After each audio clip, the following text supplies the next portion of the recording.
Hello and welcome to the Black Dog Podcast Alien Earth Special for episode 6 now, sorry. The Fly. The Fly. Oh, I'm sorry. That's disgusting. Anyway, yes, I'm Lee. I'm Darren. And I'm Elton. And this week we will be obviously talking about episode 6. And as ever, we will be starting with feedback right here, right now for episode 5. Episode 5 was In Space, No One, ... which could have been finished with, Here you go. I watched this in 1979, but apparently that wasn't what it was. That wasn't the title. Anyway, so we had loads of feedback, and it was all put on the feedback to the episode on the Facebook group, facebook.com/groups/the Black Dog Podcast, and it started off with Ben Rush, who said, I too fell asleep watching this one. Instead of rewatching it again to catch up, I just put Alien on.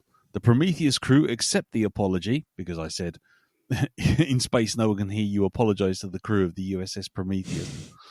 And he said, hopefully next episode, we'll have more of Darren Unleashed.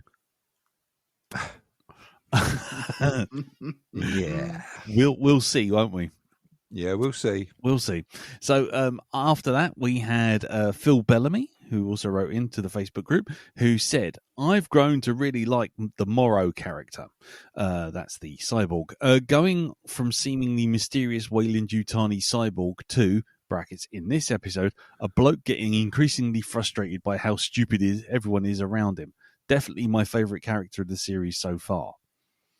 Yeah, I felt his pain in the last episode. It's like, oh, for fuck's sake! The whole movie, the whole episode should have been called "In Space." No one can hear you go, oh, for fuck's sake!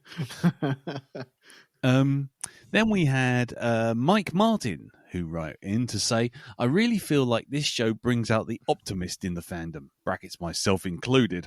It's very close to being very good, definitely entertaining and well made. This is more than can be said for anything of the franchise since the early 90s. As such, I think the audience gives it credit for trying, almost excuses it and ignores glaring mistakes, simply because they can't because they can imagine the thing it almost succeeds at being. For example, I've seen countless people online go to bat for the questionable competence of the crew of the Mango. It's Maginot for the Maginot Line. They've created a whole headcanon where Weyland-Yutani actively hires idiots for the job because they want expendable crews. There's a lot to be said for that, which will be backed up in this episode. I'll tell you that. Incompetence, it's a going thing.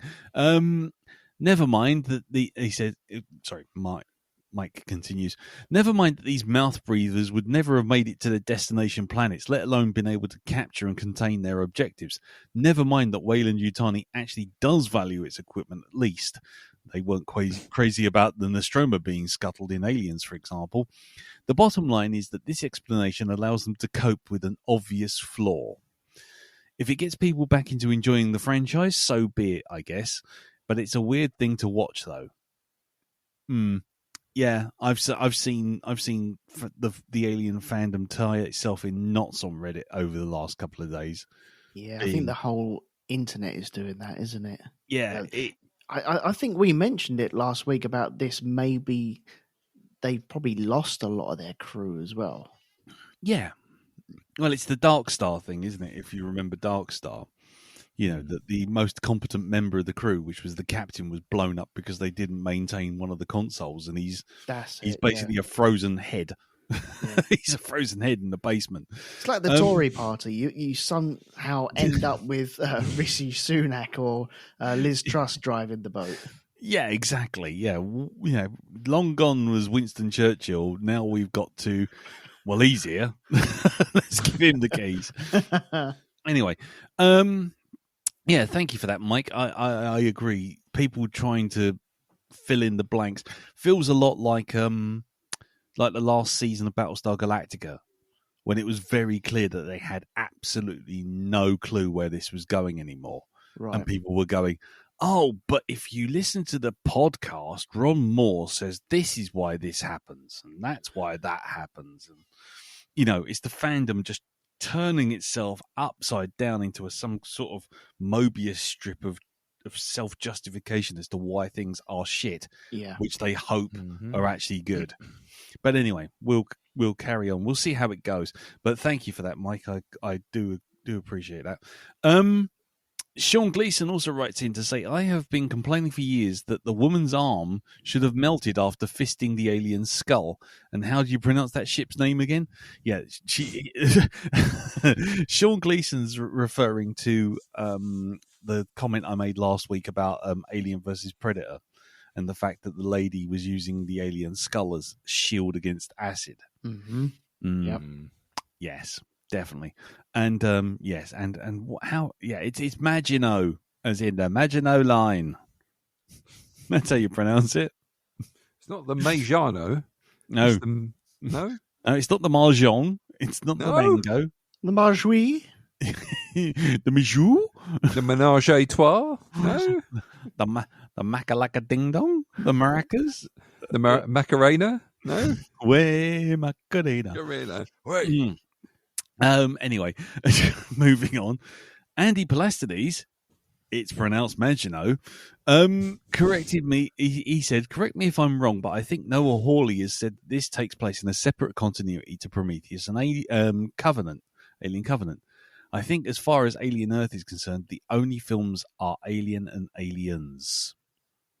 Okay. Because we were talking about Sean Gleason when he wrote in and said, maybe we should make a timeline of how all this stuff's just fucked up. Mm-hmm. And this is a sort of Elseworlds alien, isn't it? Really, it's kind of like it exists for as long as it does, and then you can either have it as canon or disregard it.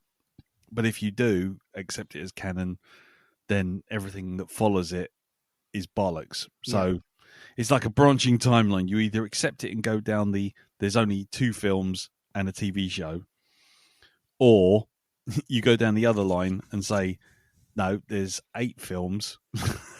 There's 8 films, 2 spin-offs, and the TV show is a bit of an anomaly. I don't know. I don't quite know how you square that circle, but you do you. I suppose everyone has to find their own path on that one. Yeah. Again, addressing the incompetence of the crew, John Campion wrote in to say, I have to say I'm liking this show enough to overlook stuff like this. I don't really get why it lacks the subtlety and the characterization of Hawley's Fargo series, however, which has been superb. But you don't get the impression of impatience with the parts of the story the director isn't interested in, which is what you got with Prometheus and Covenant. I kind of see where you're going with. I mean, but I do feel like there's an impatience, and it kind of comes out in this episode, in which we will discuss in a minute, where it's just suddenly like we could have this particular plot point drag on for a couple of episodes and resolve meaningfully and build properly, or we could just have someone go, oh, all that stuff you've been talking about, let's just completely undo that in one scene, almost 10 frames after the last scene.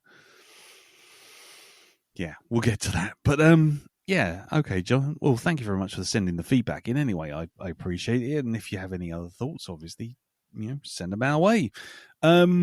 We also got a photo feedback. A photo feedback? Yeah, from Stephen Porter, who said, sorry, not sorry. And he had a photo of the one-eyed baby mutant boy episode of Garth Marenghi's Dark Place. And it's got Alien Earth finale leaked. And it's got the Douglas from Dark Place hugging a baby, which is just one humongous, great big eye with a little woolly hat on. Okay. If you go on the Facebook group, you can see it. It's quite funny. And then finally, hold on, finally, what we got is we got a piece of written feedback come into the actual email address, which is feedback@blackdogpodcast.com. And it comes from Peter Collins. And he says, and I might have to cut this for time, but we'll see how it goes. He goes, "Hello, Black Dog. I've been meaning to give feedback for a while, as I feel I'm on the other end of the spectrum when it comes to this series. I love it when it's doing the alien stuff, and I feel it's doing it well. I also find that the other aliens are more interesting than the robot stuff. Boy Cavalier is clearly full of shit when he's trying to peddle Wendy and Co. as the same people. I'm more interested in what will happen with the aliens and how they'll be used. In regards to episode 5 specifically, I know that it's going over familiar ground, but it's different in terms of beats, and it did recontextualize 2 characters. Morrow comes across less of an inhuman cyborg and more of a Ripley of the group, the one who's actually competent at their job that everyone else should be listening to. Speaking of competence, I feel that part of the point is that they're not good workers. They're people who are there because they have to accept work, not because they're good at it. Anyone really good will be placed on a 65-year-long space mission. They're too valuable to waste. We don't know what state the world is in when they left, but I imagine that the corporations have kept people down with minimally educated because they need to control the workforce. So when we see continuous incompetence and selfishness caused by the downfall of that caused the downfall of the ship, it feels like karmic retribution for Weyland-Yutani. Maybe if you treated the workers better, you wouldn't be exposed to sabotage. As for the xenomorph, I don't think it's fair to criticize its actions or the authenticity of its looks. It's an alien animal. It stalks its prey when it's free to and lashes out in rage when it's cornered. And it may be a bit of a bungle king. Okay, it may be a bit of a bungle king, but it's also alone and probably young without a queen. It may be inexperienced at doing its job. Excuse me. I would just like to interject at this point. The first alien, Big Chap, was also without a queen and not very inexperienced at doing its job. It was very experienced at doing what it did. Mm-hmm. But, that's just me. As for the looks, yes, it may look like a rubber balloon monster that's got bad Botox at times, but for the most part, it looks fine, and every alien looks different because they changed based on what they grew from. As for the other aliens, the eye monster is the other character that gets recontextualized. It seems to be warning the sandwich woman of the threat. I love the fact that everyone's got no idea about the character names and they're taking out names for all of this. Sandwich woman, Nokia boy, they all get the I'm liking that. It seems to be it seems to be warning sandwich woman of the threat, and it may be trying to communicate in ways that the staff were too dumb to understand. Like Picard trying to bang out prime numbers in TNG, I'm hoping that we get more of this thing and find out more about it. Having said that, the episode is 99% pointless. Nothing in it could have been done elsewhere, and it only really serves to show how different size to Morrow and the eyeballs. And as a little side, I was having a chat with someone who named it Count Oculus, and I think I'm going to stick with that. Mm-hmm. Overall, I'm still mixed on the series. I wish it had done more with the alien and the aliens and stayed in the apartment complex than bothered with all this robot crap.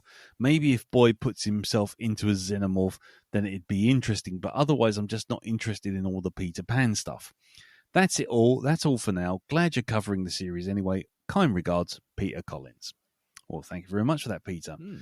Not to dismiss Peter's, opinion on it. I mean, because everyone's got their own opinion on these things, but there was a hint of that kind of thing that Mike Martin was speaking about earlier, which is like, the fan line of, incompetence is the standard for these companies. Yes. Yeah. Well, I think in any walk of life there are idiots. People always. That's the reason why we have health and safety, because there are idiots that people want eat to peanuts out of peanut bags with peanut allergies. Yeah, hot coffee as well. That story. Yep. So it wouldn't surprise me if there are idiots and there are people that are lazy and people that are blasé with their eating habits around creatures that you don't really know what they're supposed to be doing, and it's that they are in that walk of life. We've seen it through. We all lived through 2020. We saw the idiots out there. So, and how selfish and idiotic people can be. So, that is a way of life. I'm afraid it's. I suppose when you see a program like this, they're scientists, and so you naturally go, well, they're scientists. They got a science degree, or they're on a science ship, so surely they should be competent at what they're doing. Yeah. So maybe that's a bit harder for us to struggle with. Okay, well, we might come back to this a little bit more because there's stuff in this actual episode that we might have to address in this same Is context. there? I'm shocked. Yes, I know. So, okay, then let's get on with the main part of the episode. So let's do the non-spoiler thing first. The Fly is the 6th episode of the show, and here we go. The featured music this week was "Tessellate" by Alt J and "Keep Away" by Godsmack. Okay. I'm gonna keep mentioning it because the music's kind of so random in this. It just stands out to me each time. But anyway, it was written by Noah Hawley in this one and directed by Ulga Husgadottir. I will not repeat that again. However, I will say that it is going to get you a maximum score on the Scrabble board. And the plot returns back to Neverland, and the basic premise is, as the xenomorph keeps growing, Wendy continues to communicate with it. Nibs undergoes a scientific test, and Ennis refuses to wait for more time.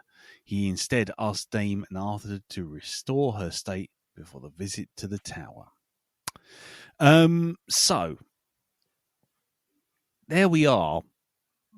Without spoiling it, what were your feelings about this one? We'll start with you, Elton. What do you think? I don't know what it is. I'm really enjoying this show. I don't know why though. I don't know why. Okay. I'm having more and more fun as we go along with it. Okay. I'm loving all the synthetic stuff. I think the only thing that's really bugging me is the actual alien thing.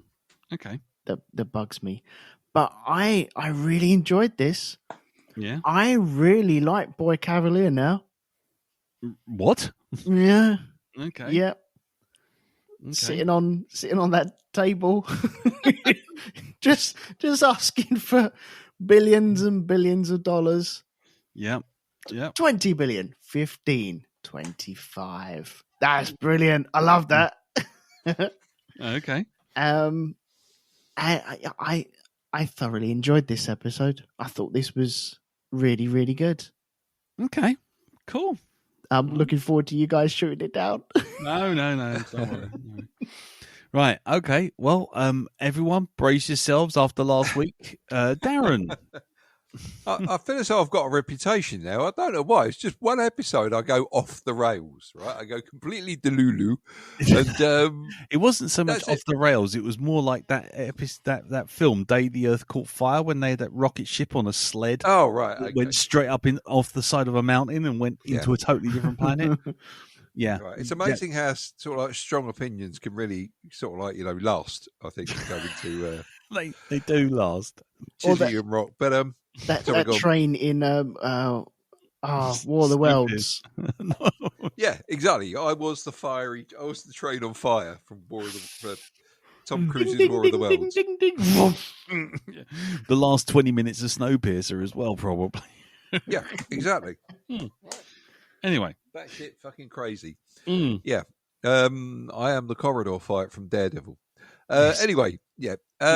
What did I think of this week's one? I enjoyed this one so much more than last week's. Yes. And I'll tell you for why. It's because of the interactions in this episode and the political intrigue that goes on. And I have to say, Ade Edmondson, I am really liking his character for being such a cunt. So, yeah, he gets my vote. Thumbs up. Him and Kush. Is that Kirsch, and also Marrow this week as well. Right, okay. Those three I thought were outstanding in this episode just because of the conversations they had. Okay, a couple of them between one another, one just laying down the law to certain individuals. Mm-hmm. So, yeah, every week I think Ade Edmondson just gets better and better in this. He's showing more of his the enforcer side of his personality. I think nice. That's it. So, yeah, actually, don't get me wrong. There are, yes, there was, stupid people do stupid things. But we'll talk about those later on. Okay, cool. For me, it's a mixed bag. There are some really, really strong elements, and I thought this is more of the return to form. This is more of what I was after. The bot stuff. I know Pete Collins mentioned that he wasn't too enamored with the bot stuff, but I'm finding more narrative meat on the bone with them. So I'm quite enjoying that stuff. Yeah, me too. But this also had today on We've Only Got 3 episodes left, let's fucking cheese it. We had a number of moments where I just thought, yeah, you've got bored now. You want this is the wrap up episode, isn't it? This is the start of wrapping everything up, because if we were being sensible about this, episode 5 wouldn't have happened, and we'd been stretching some of this stuff out a little bit further to happen a little bit more organically, dare I say it? And yeah, this was definitely the casualty episode. Yeah, it was definitely. Oh, I'm just going to take this pen out of this. I'm just going to take this pen out of the wrapping. Oh my God, my eyeballs exploded. I've fallen over. Oh, if only I hadn't put a firecracker inside my own socks. No, it was. It really is that kind of, what on earth were you fucking thinking from start to finish? So it's true. Water and electricity don't mix. Yes. And today, children, what we're going to do is learn how to, I don't know, we're going to put cesium in a cough sweet and see how long your nan can suck it before her head explodes. It was really kind of just, what on earth were you thinking? And it had a feeling of someone saying, no, you haven't got 10 episodes, you've got 9. Wrap it up now. And unlock the stupids. Yes, exactly. Unleash the stupid hammer. And yeah, so it had one or 2 points. It had my eyes rolling like a pinball machine, and I just there was bits where I was so frustrated that I was literally slumped on the sofa, and I went, "Oh, for fuck's sake!" And I think it was Lisa was sitting on the sofa, and she just looked at me. She's got this look on her face like, what? What's happening? I'm like, oh, getting so frustrated. So, yeah, a mixed bag for me. If we were going to give it a score, I'd say it was probably a 6 out of 10. Not that we're doing scores, but yeah. I after the episode 5 was such a waste of time. I was just like, oh, come on, give me some stuff. Give me some good stuff. And it was just suddenly like, speed run, the idiots. Da, da, da. It's just like, nah. Ugh, God. Right. Yeah, unfortunately, I think they needed to put episode. I think there were a couple of reasons to have that episode last week. One, they needed an Alien reboot. Number 2, someone wanted to record an Alien reboot. And number 3, possible they're worried about ratings, and so let's go back to the original stuff. Yeah. Well, that's all that was. Yeah, because the recontextualizing of shit could have been done in any one of the other episodes, quite literally. Yeah. But we'll worry about that another time, because I think that's all of last week's episode. we rehash again. Let's not do that. Right. Okay. So let's roll the emergency spoiler zone section. If you're listening to us after this, then we're going to be spoiling the shit out of it. Otherwise, just stop here and we'll see you next week. Roll the jingle.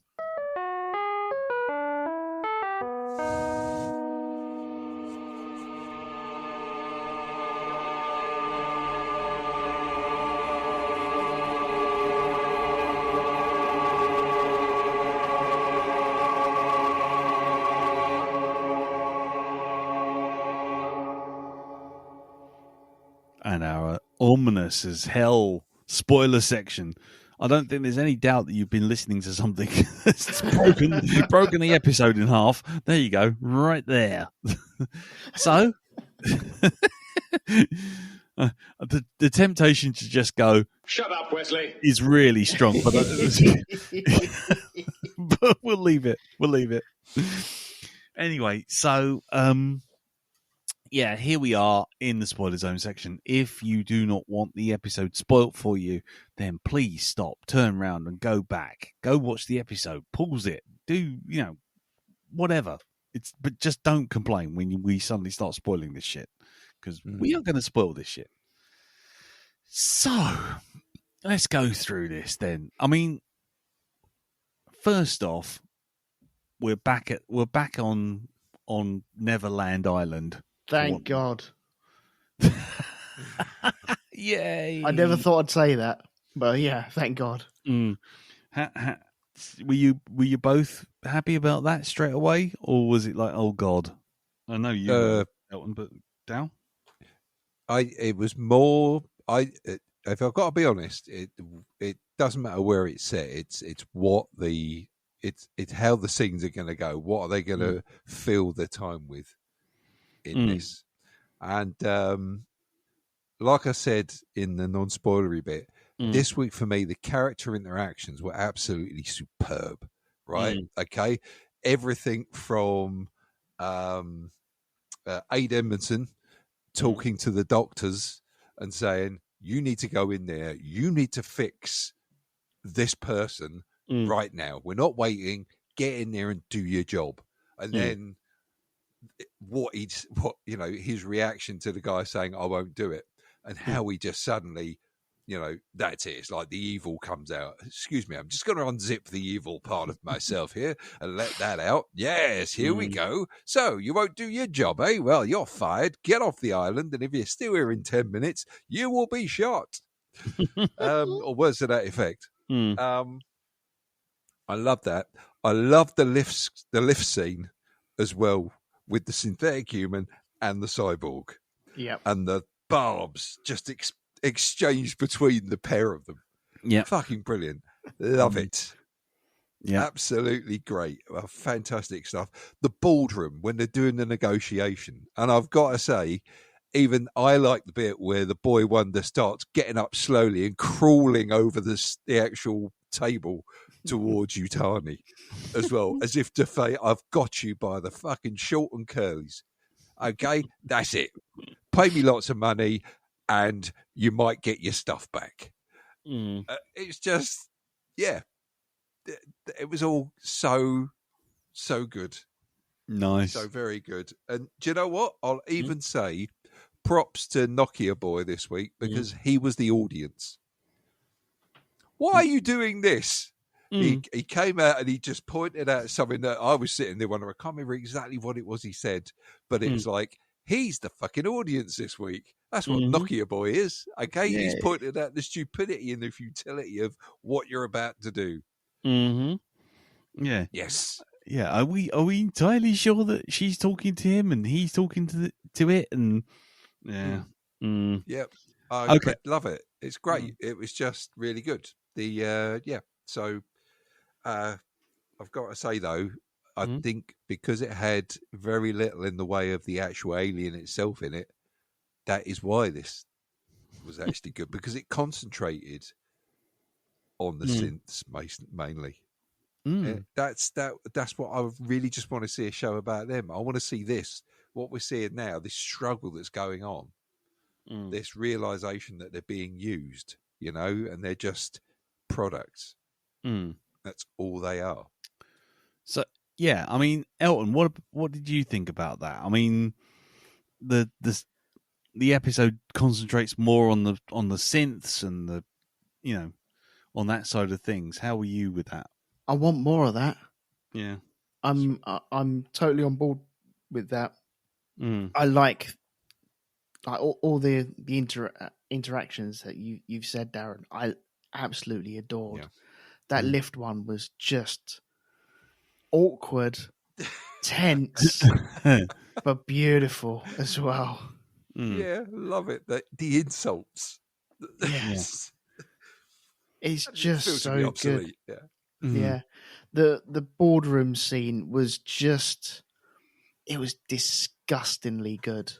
Number one, I love Boy Cavalier's coat. I want one of them. What, with his puffy arms? I want one of them so bad. I thought that was brilliant. Number two, you're going to have so many people walking around barefoot at Comic-Cons now. Oh God, no. The place is going to smell of cheese. You are. You're going to have so many people barefoot walking around doing him. Yeah. I guarantee it. It's just going to have sweaty feet marks all over the floors. Trust me, you will. But yeah, the interactions, Aid Edmondson is just gold in this. He is everything he should have been in Star Wars, and it's the total opposite end of the spectrum for me. It's just so good. It's not moustache twirling evil. No, it's not. It's just, it's so subtle. And it's so corporate as well. You don't like it? Fuck off. What? Yeah. You can't do that. No, I've already said it. There's no takesy backsies, I'm afraid. You're gone. And it's just superb. I do have... replace me. I think you've just found out I can. I've already done that, mate. Just saved myself £300,000 a year. Yeah. But I do have, I think, a number of questions about certain things. One to do with Kirsch and communications. And if you can communicate there, then why can't you communicate other ways as well? And you're seeing stuff happening, and there's just so much going on with Kirsch and his observations of everything and not doing anything about anything. Although maybe that is the character and the actual plot itself. I think there was another thing. I have ways of defeating monsters, definitely. But we'll talk about them shortly. I've got two ways of defeating two of the monsters, and they're fail safe, I'm afraid. Yeah. Yep, I've destroyed two of them. The actual alien stuff, and I won't call it the Z word. Thank you. It was actually the X word. Either way, I appreciate it. Carry on, Elton. I'm not talking that word. I'm not saying. Oh yeah, sorry. Yeah, it is an X word. Yeah, sorry. Oh God, no, shush. I hate that fucking name. Or the 121 as well. I think they call it at some point. Yeah, it's got a code name as well. Anyway, that I didn't. As much as I've not liked it throughout this series, and I really haven't liked the look of it. This one's got a different look to it, which is better. There's a moment where you see it and it moves its jaw to the left, and I was like, "Oh, I like that." Just a nice little, really teeny tiny, subtle touch, but that was really cool. Where it was hanging from its tail, I swear that's from comics as well, so I appreciate it for that. Yep. I'm still not over enamored with the the talky stuff. The ASMR. Yeah. Charging. But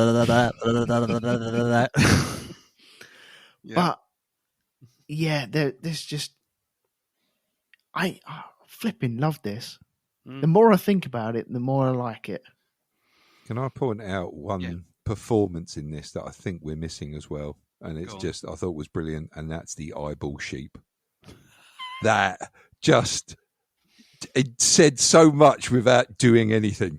And it's just like standing there watching, and you can just see it working shit out as it's doing it as well. Mm-hmm. And the lovely bit where it fucking nuts the window. So, oopsie. Yeah. Well, I never. Plausible deniability. Yep. But it's when all the shit goes off and everything sort of like collapses, it just goes, right, okay, let's get some food. And then wanders over and starts eating the grass. La, la, la, la, la, la, la. I'm not doing anything. I was just eating.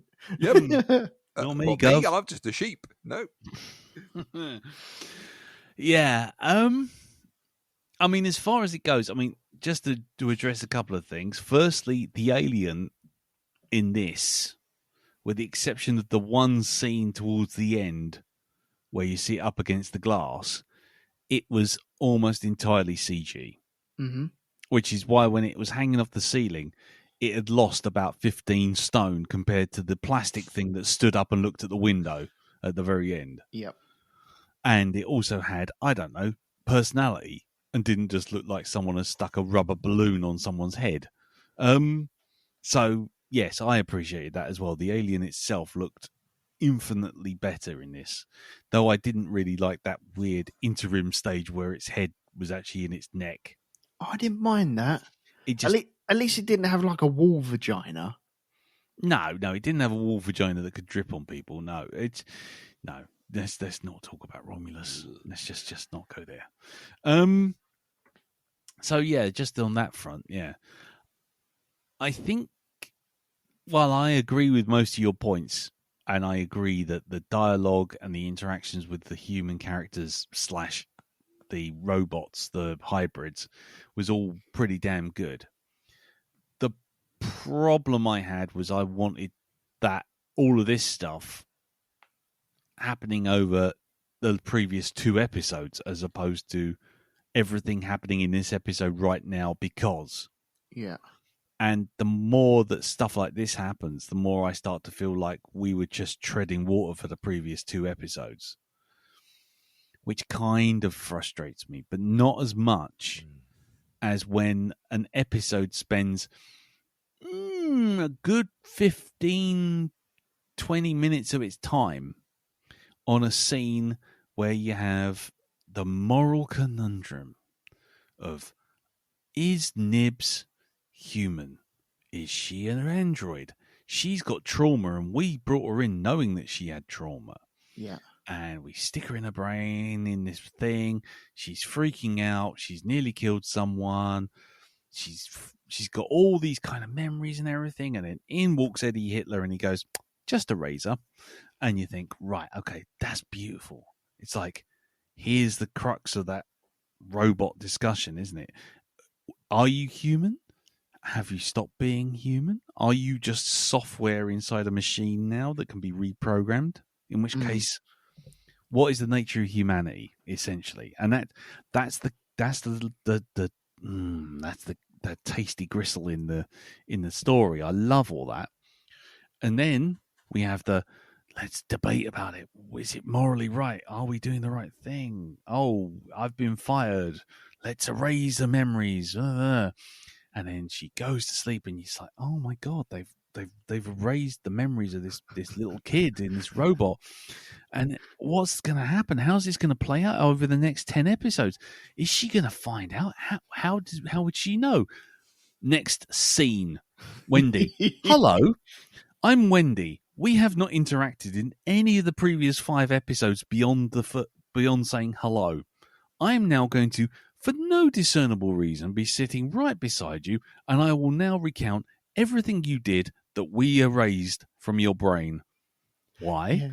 Because you could have found it out organically over the next 5 episodes, but we ain't got 5 episodes, so here I am, Basil exposition to go, don't you remember when that eyeball thing jumped at you? Don't you remember when you were pregnant? Don't you remember when you were doing these things? Don't you remember being really scared when we saw the spaceship crash? Don't you remember? It's like, oh well, I've said all those things, never mind, bye. It was, wasn't it? Yep. I'm going to leave you now with that. See ya. Yeah. Anyway, I've now reset you the factory standards, and you're all fucked up. And yeah, so don't worry about it. Never mind.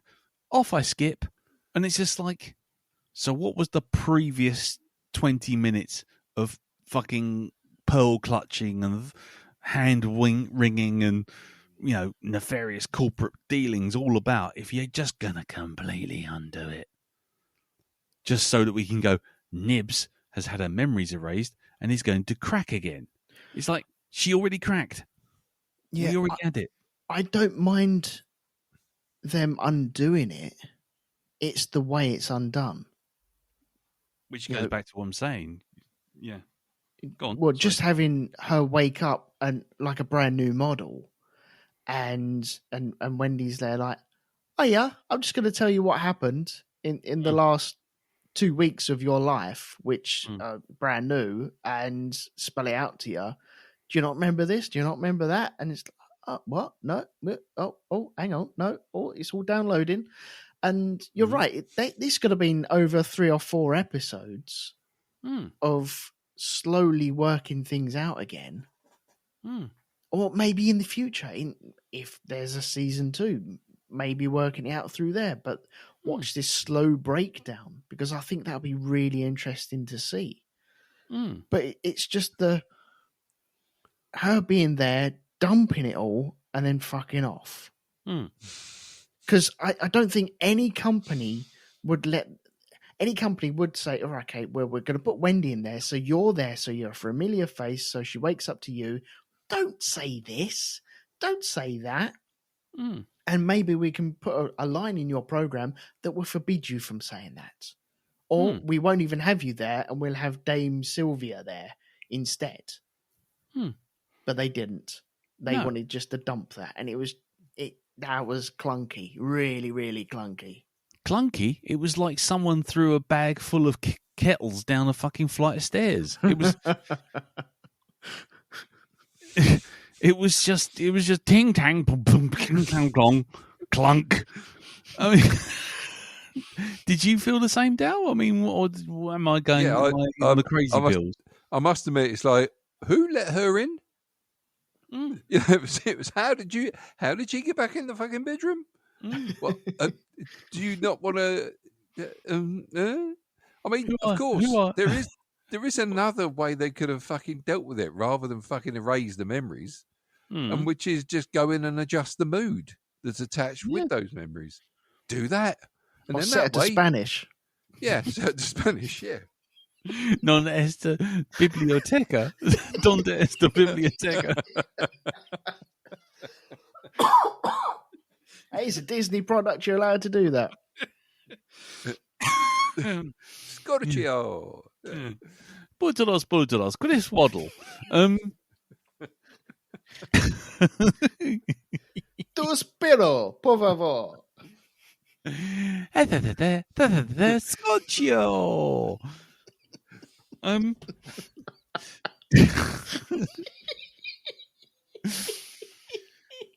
But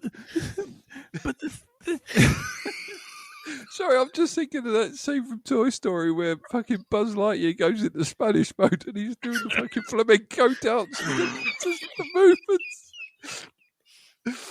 Just the fucking walking and shit. Bum, ba-da-dum, bum, bum, bum, bum. Hey.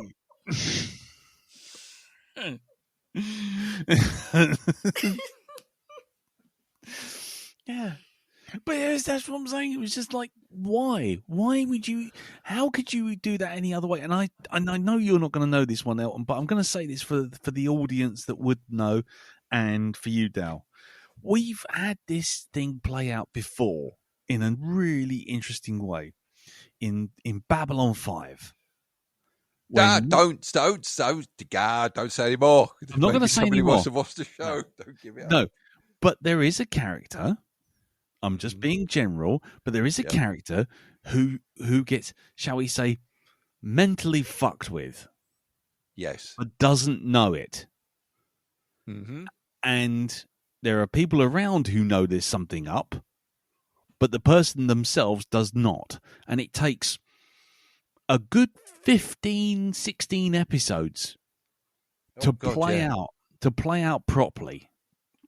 And that was in the back of my mind of like, that's how you do it. Now, Alien Earth, it's a prestige format thing. It hasn't got that many episodes. I understand that. But you still got 3 or 4 episodes to go. Just add a couple of extra things. Like, I don't know, Nibs has to deal with mission reports, as a part of her rehabilitation, and then she catches a glitch, and then she figures out from the glitch that there's something wrong, and she restores the footage and finds out that she's been lied to. The result would be the same. The runtime would be, 3 to 5 minutes longer, but you wouldn't have suddenly like 20.01 on your timeline. Don't do this. We've been talking for 20 minutes about wiping a memory. And then 20.02, hello, I'm Basil Exposition, and here is the plot that you've wiped from your brain and rendered the last 20 minutes of this episode completely fucking pointless. So that bit really fucking narked me. It really did. Because it was just like, this is it. The game's afoot. We're into, let's just let the monsters loose. And I said it to myself. I said, the monsters are going loose in this episode. End of. Because they really haven't dived into, are they actually the kids? That hasn't happened at all. It's been mentioned on, that's why Hermit Nokia Boy is still there. To find out whether that is Wendy or not, or is his sister. And yet we're 6 episodes into the 8-episode run, and he hasn't even sat down and done anything with that at all. No. We've seen no progress on that whatsoever. We've seen no progress on any of the other kids whatsoever. No. Slightly's just turning weird, ever so slightly. Curly, she was being set up to be groomed and to be like challenging Wendy. That hasn't happened. Smee is just a puddle of nothing at the moment as well. Yep. So none of that has been dived into. But I think you've got such a depth of storytelling there with different personalities, people dealing with it differently, and that hasn't been tapped out yet at all. No. What do you think, Dal? There does seem to be a lot of dead space there where the kids are concerned, because it seems to just focus around Wendy for most of the time, and the kid that's being talked to by Morrow. Is it slightly, isn't it? Yeah. None of the other ones really seem to get a look in, except the one who you say challenges Wendy. I would like to have seen some more of that. Yeah. The tension built between the pair of them. Yeah. I mean, I'm just a little confused now as to what was the point of all of them. I mean, if it's got a long sort of like planned out, we're going to have another 3 or 4 seasons of this. I don't actually think it's got enough legs to sustain that personally, because we know we can't have the aliens escape from the island.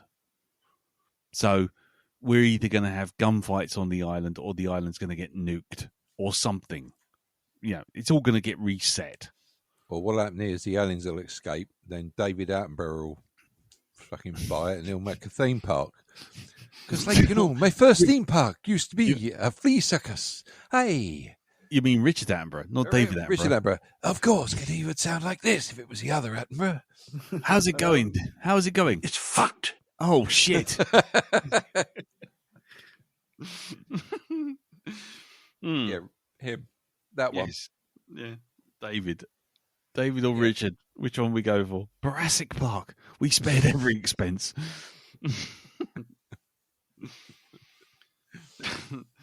But yeah, I mean, I liked that Wendy is starting to change, that she doesn't want to leave the island, and that Nokia boy has got this kind of has that conversation with Kirsch, doesn't he? Mm-hmm. And there's that whole thing of Kirsch going, "You think she's human?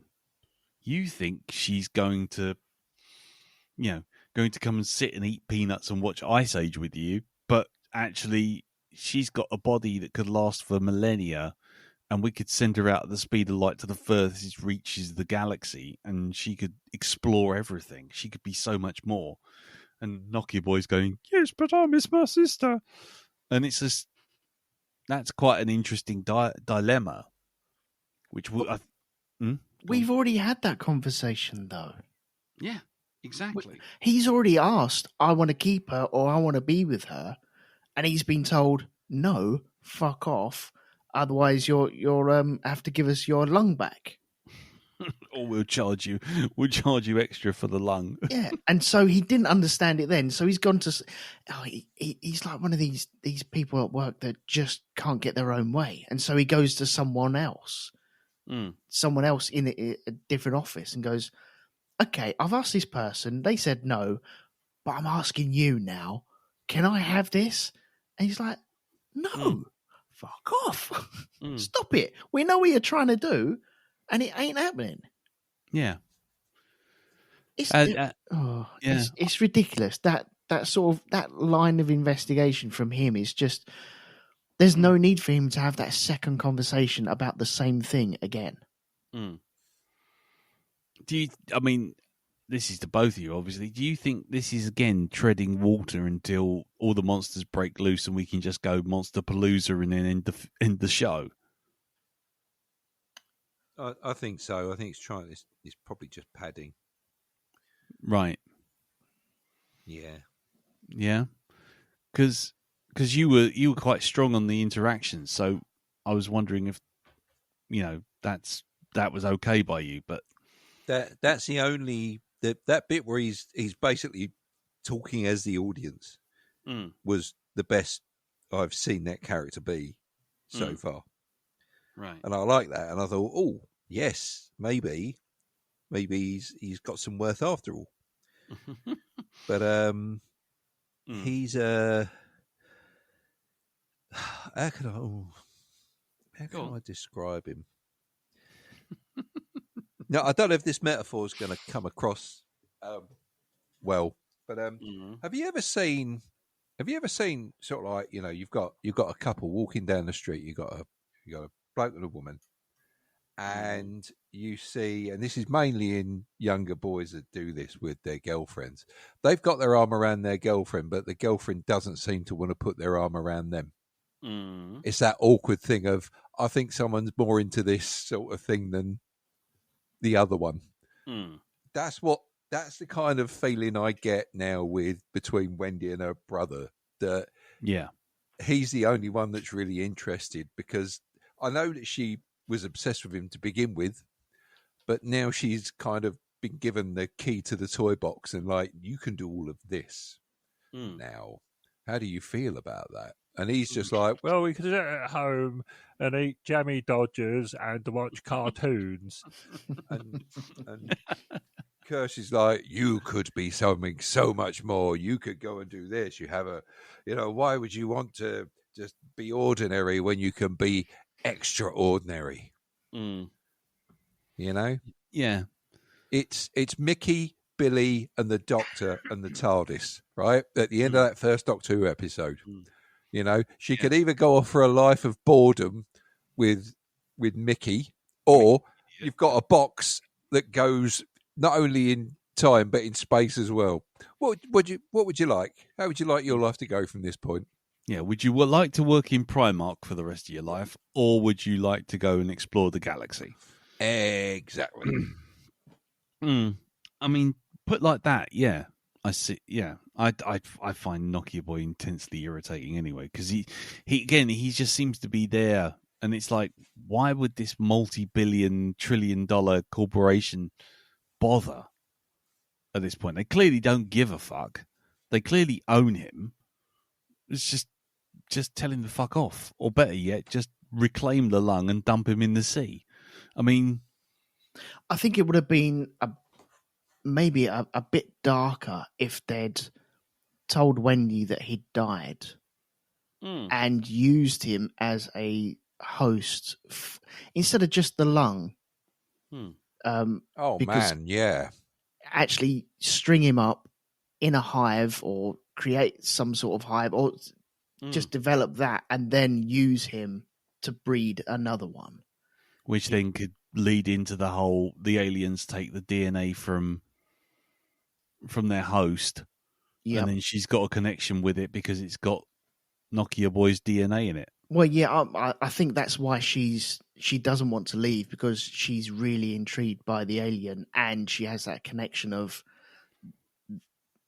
does she know that that's his lung? I'm not too sure, but I think she feels some sort of connection there. Well, maybe they've already done what you suggested, Lee. Yeah, go on. It was his lung that thing came from. It does share his DNA, so maybe that is the link. Yeah, and also that the alien is the conversation is two-way, and I'm thinking that, as I said 2 weeks ago, that it's convincing her that that it didn't want to be there, and it's unfair, and all this sort of thing. She's going to be the queen. I know, and my brain, she started saying they didn't want to be here, and it's really hard to get the phonetics, but I'm getting there, and I just went, I fucking knew it. Yep. And that was another one where it's just like, because I said that 3 weeks ago, it's like, yeah, the conversation's not one way, it's two-way. Yep. And that fucking alien's giving her ideas that's skewing things up, and I'm just waiting for that. I'm just waiting for that shoe to drop, that she suddenly starts ordering it about. And I think there'll be a moment of it'll be the Jurassic Park moment of going up to the raptor cage and unlocking it and then trusting it to ride next to you. You're on a motorcycle. Yeah, I think she'll go up to a door, open up a door, and it'll slowly, casually walk out like a fucking big dog. And it'll look at her, and they'll talk to each other, and then it maybe either run off or I don't know, but it'll be like, it's Blue, basically, from the new Jurassic Parks. Do you know what? It sounds a bit like the whole. I mean, just looking at it, it's very similar to the dragons in House of the Dragon, right? The Game of Thrones thing, and it's like one of the main characters points out, people get this wrong. We don't control the dragons. No, they've got their own free will, and if they don't like us, they'll still eat us. But we know how to talk to them. Yeah, that's it. We've got this kind of link to them, but it's not all powerful. It's not that they're not completely controlled, and you see that. And this is what I think this is going to be. Yeah.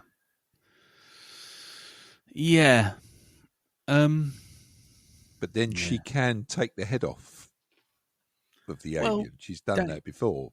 Yeah, but will she? That's the question. Who knows? And I mean, I think this is the one thing I think is really the interesting bit of this. And I think it's been poorly handled in this episode because I always roll my eyes at incompetence. Even if, listening to Pete's feedback, but also listening to Mike's feedback, there's this kind of fandom vibe of, well, incompetence is ingrained into the entire franchise. This is what it's all about, And fair enough, if that's something you subscribe to, then fair dues. But, let's be honest. Prometheus was supposed to be crewed by the best scientists in the fucking in the universe. But best scientists in the universe, and then those two so-called geologists. There we go. And one geologist and a biologist, one who's lost and the other one who's scared of dead things. I love rocks. and huffing in my own spacesuit. What a knob! But anyway, let's not do that. Let's not do that again.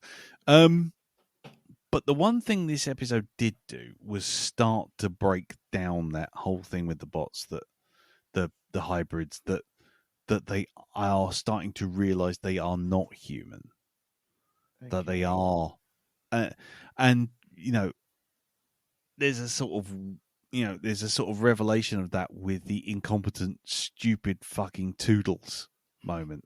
Toodles and the Fly, which I genuinely thought, even for the Alien franchise, which, as others have pointed out, is predicated on people being fucking morons, but that was a new level of moronic. Genuinely was. I mean, it was it was almost Carry On levels of comedically inept. Like, oh, I've pulled this handle off. Oh, I've opened this door. Oh, I've walked in. Oh, I've been shocked by a sheep. Oh, I'm still here in the only cage which eats metal. I mean, it's just, seriously. But what I will say is, and this kind of goes to the Nibs thing as well, is that Wendy is figuring out now that, as with Nibs, is just a product to be reprogrammed, and she wasn't happy about that. And, I'm sure she'll find the corpse of Tootles soon enough. And it's just like, okay, so now, are they really human? Probably not. Not when you can see Tootles' skull and it looks like a Terminator.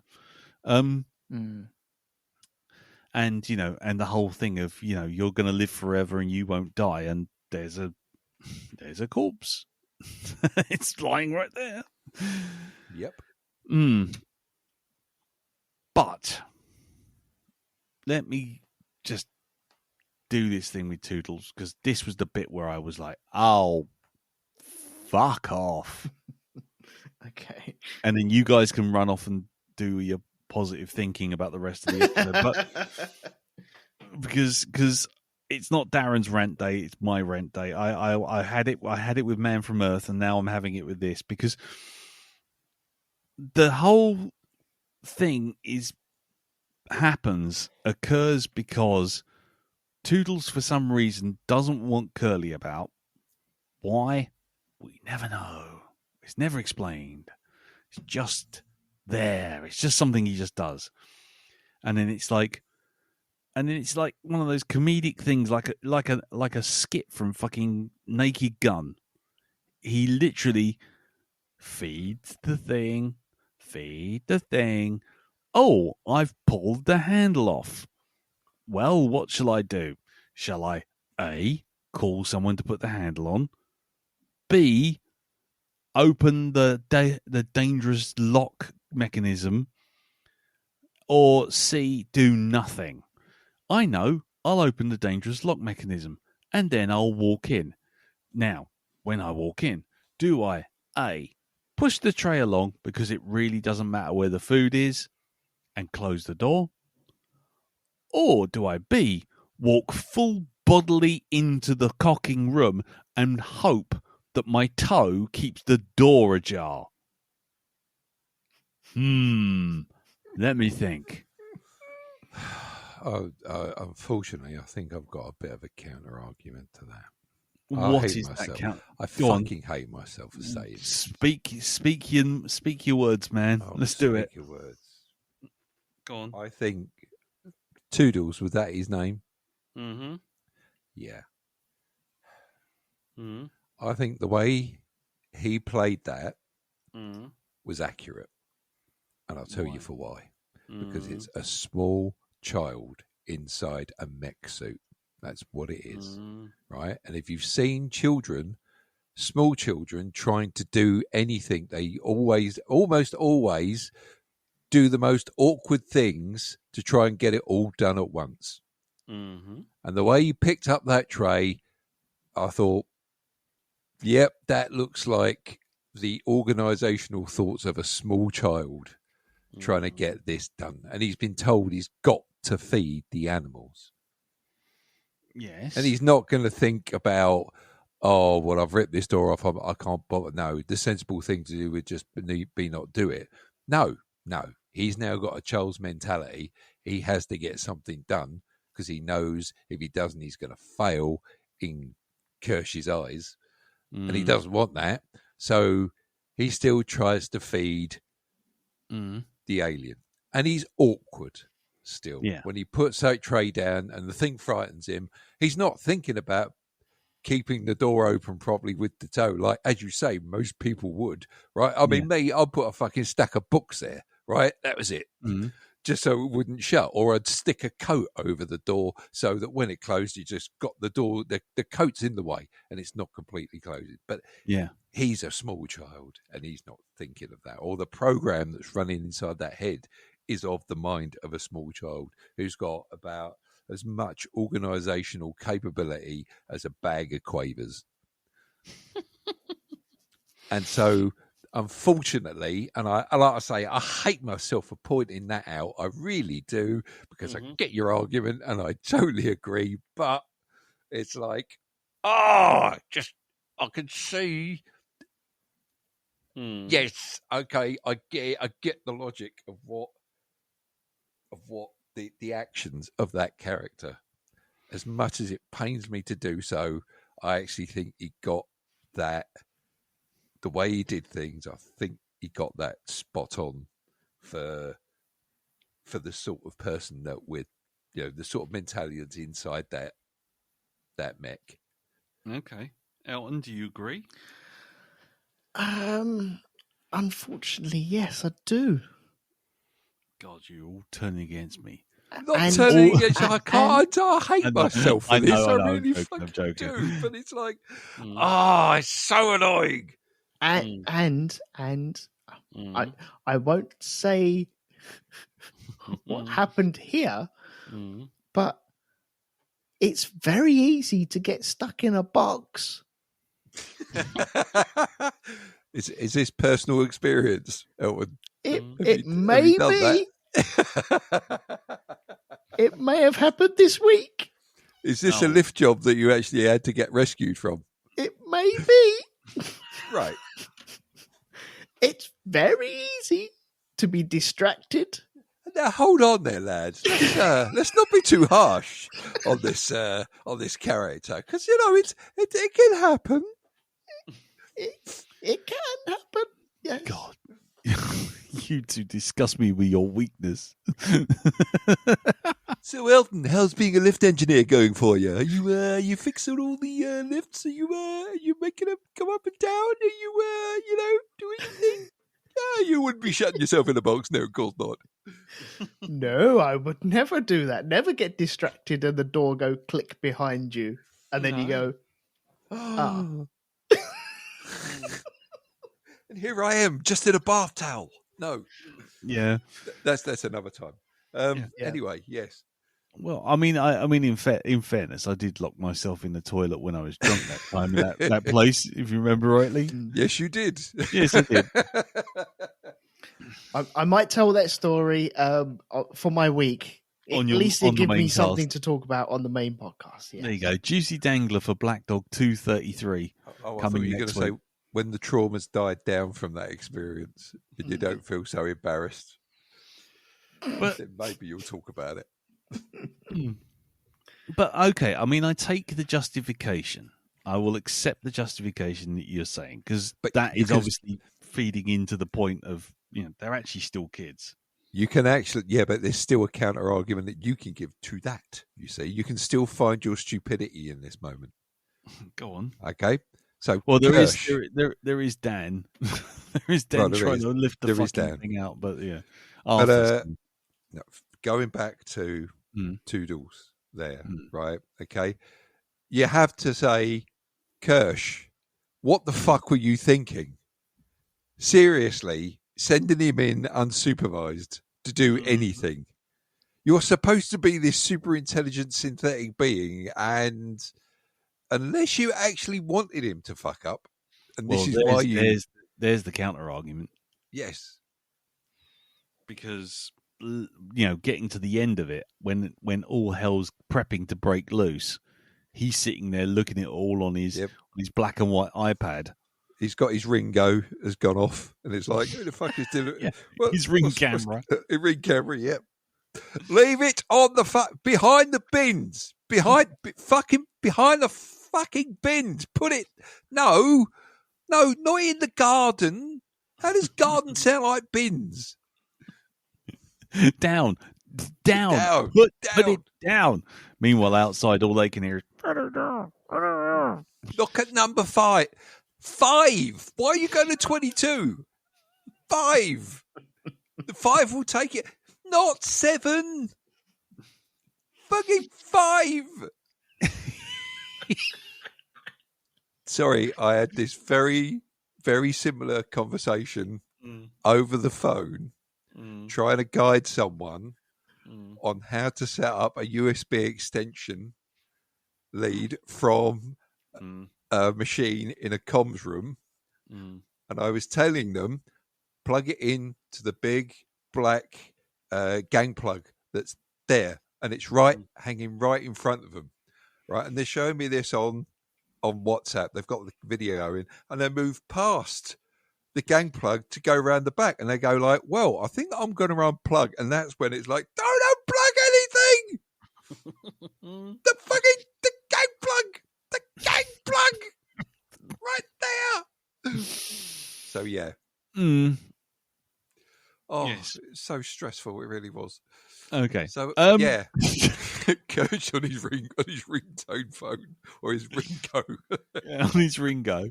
Yeah, so Kirsch is on the Ringo. I think that's a thing that I think he's just setting everything off. I think this week's song will be Morrissey.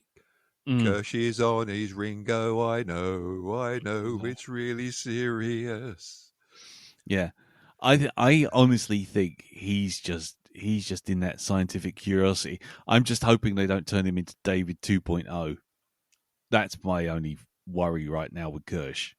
Or maybe he's Murderbot. Maybe he just doesn't give a shit and he's bored. Yeah. Yeah, maybe. Or maybe he just hates Boy Cavalier. I mean, maybe.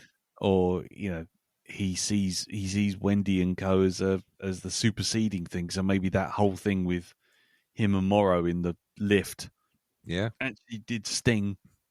The whole, oh dear, you're you're last year's toy, never mind, sort of thing.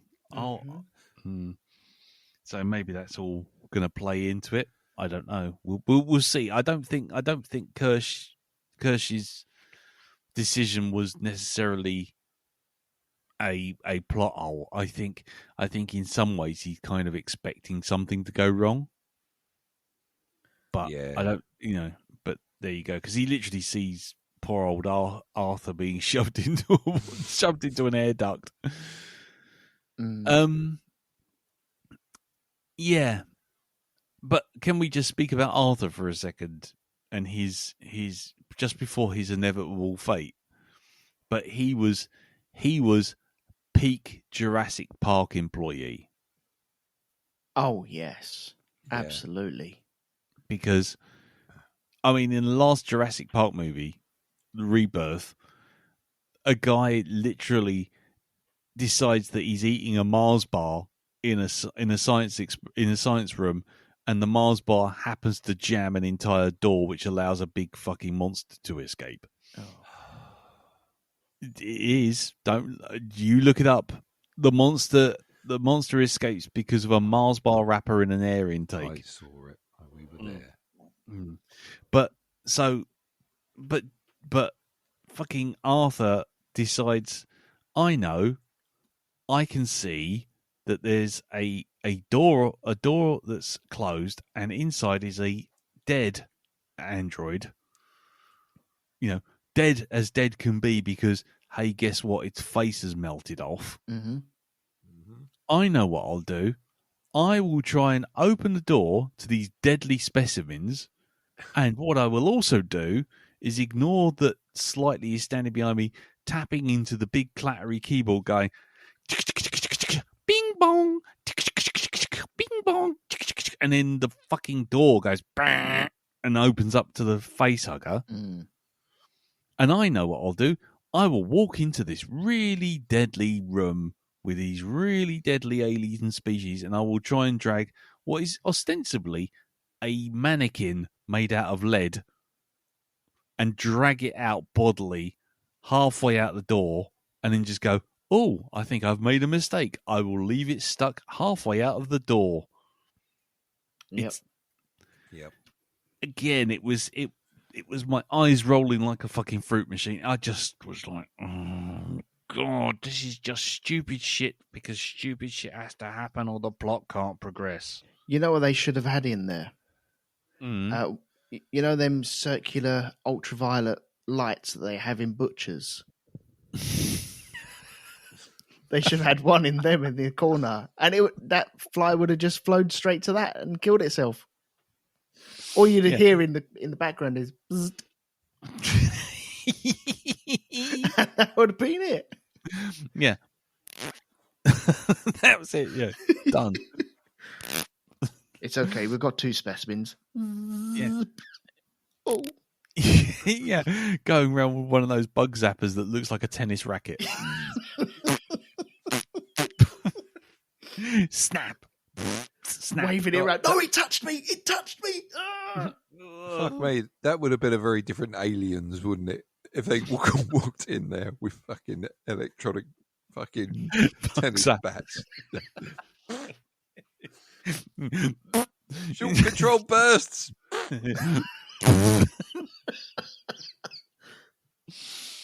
Conserve your batteries. Switch it off between attacks. Yeah, don't press the button. Yeah. Don't press the go. Yeah. Don't touch the. Ah! Yeah. Oh God, there's still a wing stuck on it. Fucking shake it off. But yeah, so that was my other big criticism, was that this episode just did, let's do the stupid things, otherwise stuff won't happen. And that really fucking narked me. Stupid people do stupid things. Yep. Yeah. And while I'm willing to accept this fan-led thing of the whole world is just full of incompetence, I mean, this guy was, and let's be honest, the man who transferred human consciousness into a machine. I mean, he's not fucking stupid. Not even close. But apparently today he had a case of the brain cell missings because things had to happen. I'm having a dumb. Yep. Yeah, exactly that. Exactly. If anybody needs me, I'll be in the Monkey Dome going, Ray! Monkey Dome? What the fuck is a Monkey Dome? I have no idea, but I like the sound of it, and that's staying now. That's canon. That's canon. Yep. I'm in the Monkey Dome. We're a long way from home. Welcome to the Monkey Dome. Don't ask me. I'm very sorry. I'm clearly very tired. I have a question. Earlier on in the episode where we have the board meeting with Boy Cavalier and Yutani, and I like the way that was set out, and you have like the kind of lawyer type thing. The arbiter or whatever it's called. Yep. Overseeing absolutely everything. So that's cool. I like that, the aesthetics of that. The problem is you've got Cavalier saying about, well, you crashed into my building. What are you going to do about the thousands of people that have been injured and killed? And how are you going to pay for that? And what we're going to do? And getting all the specimens back. And Yutani's willing to pay for all of that stuff. Thoughts and prayers. And if this is a lawyer type situation, then you've got Morrow there who knows that Cavalier has sabotaged that. And yet he doesn't say anything. He knows all those details, and he could possibly have downloaded all those details when he downloaded everything from the ship. Yeah. So he'll have all the proof of that as well. And I'm sure if he doesn't have the proof, then other places will be able to have intercepted that and have the proof anyway. So why doesn't he pipe up and say, actually, you created this thing. We don't owe you anything. Give us our monsters back. Yeah. But he doesn't. He doesn't say a word. I've got no answer to that. I honestly don't. I did think that myself at the time, like, why is he keeping stum? He knows everything. And he has digital copy of it in his head. I mean, I don't know. I don't understand that. There is an opportunity to finish that and finish Cavalier, because you could tie him up in all types of red tape because he's created this disaster, instead of him pleading innocence and, won't someone think of the people that you crashed into bullshit that he's coming out with, which we all know is bullshit, and he's playing that as bullshit as well. Because especially since we just spent 45 minutes in the previous episode getting round to that. Yeah, exactly. So I don't know. It's just, he had the opportunity there. They had the opportunity there. I'm sure Yutani, if he knows it, then surely Yutani would know that as well.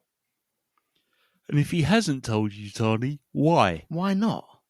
Yeah. I mean, Dow, you shot my previous thing down. You got anything for this?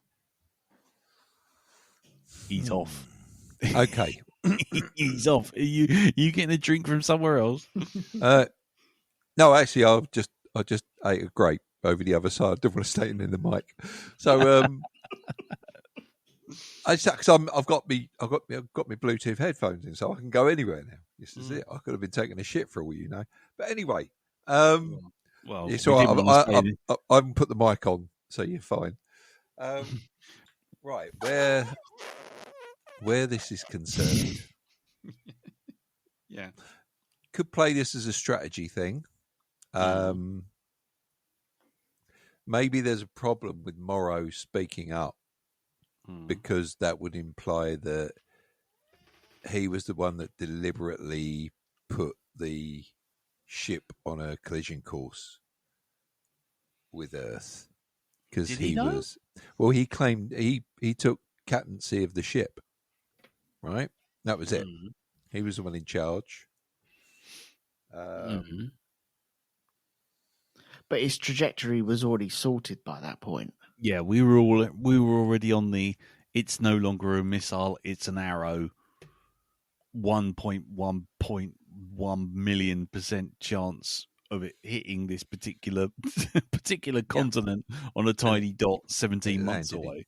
And it landed in the neighbour's garden. Yeah. Yeah, exactly, yeah. Earth moving at 16,000 miles an hour, this ship moving at 3 light years an hour, and just so happens to spear into the same building that it flies over the top of Nokia Boy's head as well. Yeah. Yep. But anyway. Yeah.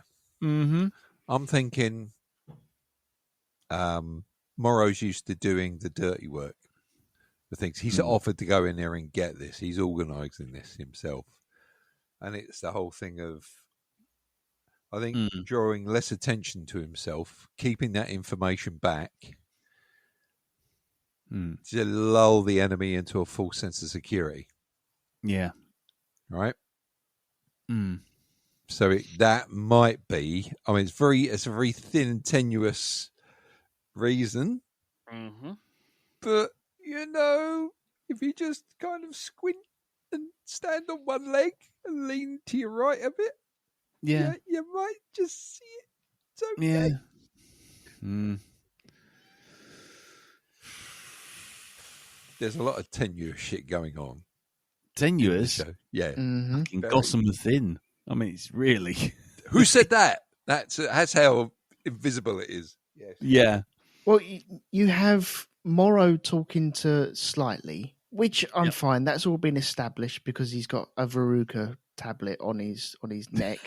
Veruca pin on his neck. Yeah. He's given up smoking. So he's got he's got nicotine a patch. nicotine patch. Yeah. But then you control with your app. But then all of a sudden, from the airship, Kirsch can like touch his eyebrow and log into. I'm so glad you said eyebrow. Log into Toodles and have a conversation with him there. Tell him where to go, and go. Are you with Slightly? And he looks around, clearly knowing not Slightly isn't there. He goes, "No, he is not here." Okay, but then Toodles goes off, and when he's having problems, why couldn't he phone someone else by tapping his eyebrow and dialing into one of the other kids, saying, "Guys, handle fallen off. Need to feed the weird bat things. Could you come along and help me?" But he doesn't do that. And there's massive holes there, which. And Kirsch is watching over all of this as well. I'm happy for Kirsch to watch all over it because he's seeing what's happening. Because Toodles already thinks he's given himself his Isaac name, and so he thinks he's moving up the standings a little bit. That's why he doesn't want help from Curly, which I understand that. But you need help. You need help. Yeah. So why couldn't he dial someone else? Small child mentality. It's true. Yeah. But are they small children? Or is it just a representation of a small child that is just programming? Well, this is the thing. I mean, there's no actual proper biological material within that framework. It's all synthetic. All it is just a copy of what was on the personality that was on that child has been imprinted onto this machine. They're no better than the synths that say like Kirsch is. Except they've got better working parts. They're more modern. They can, fucking leap tall buildings at a single bound, that kind of shit. Mm-hmm. Yeah. So, and this is the thing you can get mad at with this sort of like this fucking hole in the logic of doing this. You can go, well, we had to use child's mentality because they're so young that they can actually take the transition, and this is why they work best and stuff. Yeah, lovely jubbly. And it's like, okay, so the AI that you've got controlling this personality, is it actually going to develop, or is it just going to stay as a child? That's part of the thing that Dame What's Her Face said said in like the first or the second episode, which is we need to sort of evolve them, by giving them sort of like stimulus that represents like hormonal changes and stuff like that, so that they grow up inside the body. So that was kind of all laid out, that there was a procedure that was going ahead. But it seems to me like everyone's completely forgotten about that. That was a thing that made it all sound clever, and now all of a sudden it's like, actually, nah, forget it. We forget that. Again, this is the second time I'm hating myself. Honestly, guys, I'm going off for a shower with a wire brush and some Dettol after this. I really am.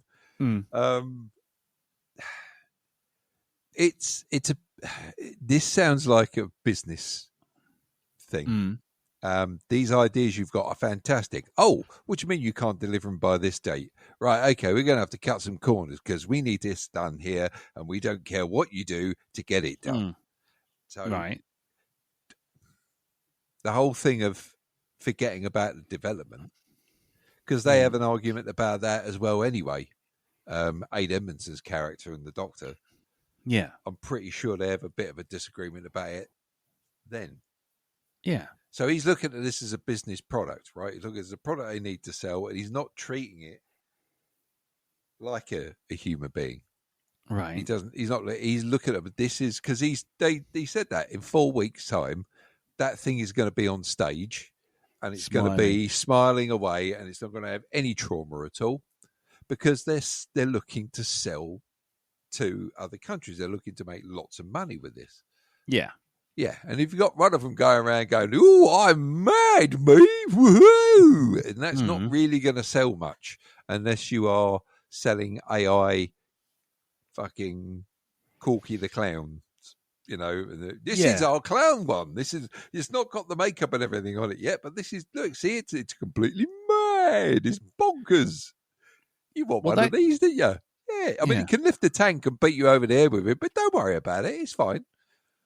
But then that goes to then that brings up a totally different issue, which is also mentioned in this episode, which is that they knew that Nibs had a problem, that she had previous trauma, and that's exactly why they picked her.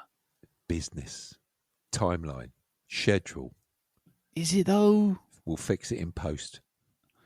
Well, that feels like what we're doing right now, trying to fix it in post by just talking about it and fixing the issues. Going back to Mike's feedback, it's almost there, and we're trying to bend ourselves into knots, trying to explain something that the show can't be bothered to do itself. I think this plays along with the built-in incompetence thing that you mentioned earlier on. And we know how companies, right, just in modern life, right, we know how companies cut corners.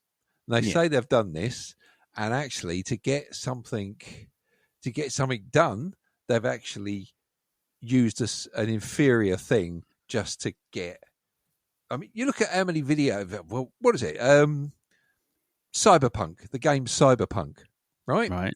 Look how they had a demo of that. Everybody, look how fucking brilliant that is! Fantastic. Look, oh yeah, we'll buy that. And then you find out that the actual demo is running on something like a Cray, a modern day equivalent of a Cray computer, and not somebody's fucking laptop. It was a bullshot. It was. Yeah, exactly right.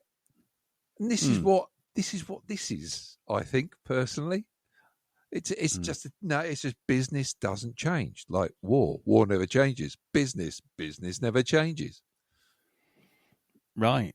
So you're saying this whole thing is just like just a slam on corporate world, saying that everyone cuts corners. God, everyone. Yes. I mean, look at the boy millionaire, right? Or the boy trillionaire, right? Yeah. If that's not a swipe at the trillionaires we have today, it's like Bezos and Musk. It's like that's what that is. And I think this is we love your idea. We'll give you some money for it. Oh, by the way, why haven't you built it already? What do you mean you've got to do this with it? You've got to develop it. No.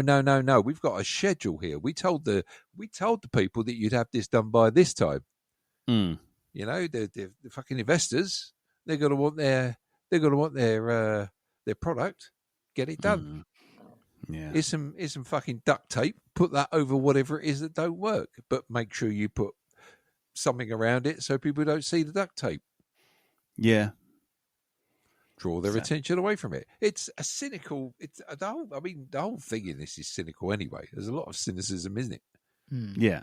And this is sort of like big business.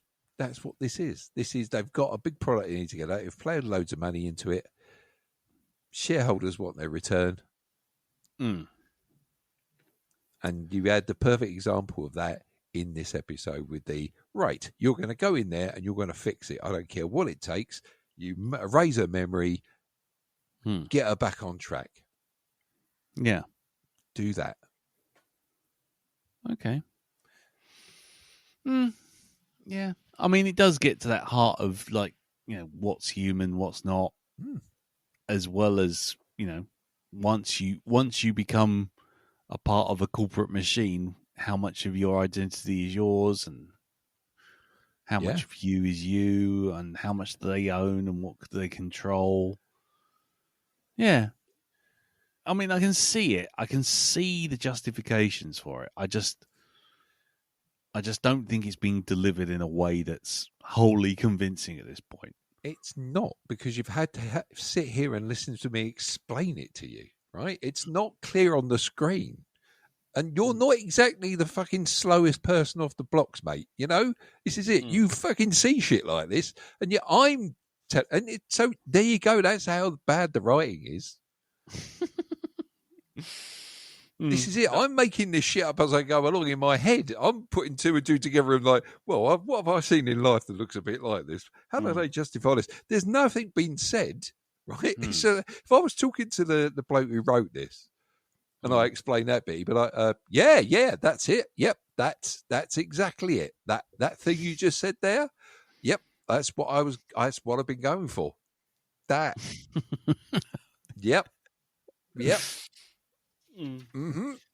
Yeah, I had that planned all along. Oh, that's it. Yes, that was it. Wow, you get it. I'm so happy there's someone who gets it.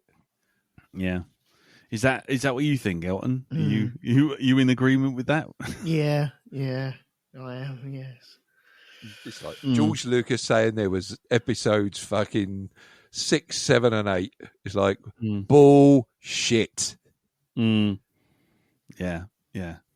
There was a reason it didn't have a fucking chapter number when you first released Star Wars, mate. It's because this stuff came afterwards. It's like a planned plot. it. No, I did. Yeah. I did. No, I did. No. I said it first. I own it. Yeah. I was thinking that they could be sister and brother, and they had that all planned out from the start. I didn't really think about it when I had them kiss in their Empire Strikes Back. But these things happen. They change. Do they? All right, No. George. I'm not sure what part of the deep south you come from, mate, but but ding ding ding ding ding ding. Yeah. So I decided that she was born of midichlorians. It's just like that's how it does. Then I decided a bikini. I designed it myself. I bet you did, you dirty old bastard. Anyway, don't know where I was going with that. Man's got to get it sued. Ask, these are supposed to be the deadliest specimens across the galaxy. I don't think they were captured for that, but I think yes, you could argue that, yes. But so we got ticks that just suck your body dry. Okay, well then just don't get a tick on you. A fly that throws up on you to eat. Well, I was going to say that eats metal. Yeah, so we could possibly be safe from that. So that's fine. Plus, we got brooms, so we can sweep them away, pat them, take. we got rackets with a 9-volt battery. Yes. And we got those plastic things that you sit on the side. You take the tab off and you put them down, and then the flies go for them. Those white plastic things with whatever that yellow shit is in the background. Yeah, we've also got those umbrellas with the net curtains over it, so they don't go on your food. That's true. Exactly. Yeah, we got them. We got net curtains, biggest weapon in our arsenal so far. Yeah, we got eyeball monsters, which are really cool, but can Count Oculus. Yeah, be trapped under a bucket, or if you throw eyelashes at it, it just goes. Oh my god! I got eyelash in my eye. Pocket sand. Oh, you give them a slightly wrong prescription of glasses or something. Yes. Oh God, I can't see where I'm going now. What is this bullshit? It's been too windy. I've got a bit of grit in my eye. Yeah. I can't blink. It out. Nobody move! My one big contact lens. I've dropped him. Where's he gone? That'd be like spinning the hubcap. That would be. It would be. It's the size of a 50p piece, but don't let that put you off. Mm-hmm. And we've got the alien as well, and we see what we can do with that. And then we got the big flower thing, which hasn't done anything yet. So I'm guessing Audrey 3. Yeah, that's gonna be something crazy. But I reckon that's we've got to see what that does. But these don't seem particularly life-altering. Okay, if they get out, it's going to cause a problem. Mm. But nothing has been shown here to be absolutely, oh my God, the Earth it's on the wrong side of being fucked up. Oh, I don't know. I think the ticks of all of the things would probably be the one where if it got into our system, like, can you imagine one of them taking a sort of diuretic dump into a drink reservoir or something? Then we're kind of screwed then, aren't we? Yeah. Yeah. I mean, nothing a filter won't stop though. No, admittedly, a bottle of bleach would probably solve the whole fucking thing. But fucking rolled up newspaper as well. That sort that lot out. There we go. Boil your water, then you're fine. Yeah, exactly. Boil and filter. Boil and filter. That's all you need to do. Yeah, Brita. A bit of a Brita water filter and you're away. Or a soda stream. Oh, I got fleas in my water. Oh, not again. Oh, yeah. Sea monkeys. There we go. But yeah, nothing too drastic as far as I'm concerned. I'm a little bit disappointed with them. I'm hoping, like, I like the eyeball thing. That's cool. I have read some articles of people thinking, oh, imagine if like two eyeballs got into the same host. It'd be like a fucking chameleon, wouldn't you? That'd be awesome, though. Fucking great big eyes. Yeah. She could be your lucky day. Yeah, and now we've just had, now the rumours confirmed that for season 2 we have Anya Taylor-Joy in the cast list. What did we think of the Fly? Because the whole episode is called The Fly, and so you're thinking you're going to get a lot of it. Are we excited about The Fly, or is it just like, okay, well, there's a thing? I'm not going to lie to you. I think it just looked like someone drew a willy and then stuck some wings on it. Yeah. You look like a big flying willy. Exactly. It's just that looks like a flying Johnson. Johnson, stop it. It was just a flying cock and balls. And then it just sort of went and fired wet white goo all over someone's face. It bukakied someone's face and then drank it up. Everywhere. Yeah. The metal bukkake fly. I mean, it's really, that was it, wasn't it? One of those more exotic videos that I've heard you can get on the internet. And only if you look like Norman Reedus, apparently, now. But I am more like Norman Wisdom. Yeah. Yeah, Norman Reedus. Norman Reedus is unwittingly becoming the owner of every kind of porn site access file ever. Some won't accept him anymore. He's the only man that's got 14 million porn accounts. On the same site. Yeah. I'll tell you what, that Pornhub jingle must drive him round a twist now. Stop it! He's got it as a ringtone on his phone. Yep. Yeah. As far as the fly itself is concerned, I thought the design was a bit lackluster. Yeah. And I'm not gonna lie. When I found out that it was eating stones and bugs and sort of, hybrids, it was just like, okay, so all we've done is we've invented something that, adds a little stakes to the non-human members of the, non-human members of the team. Yep.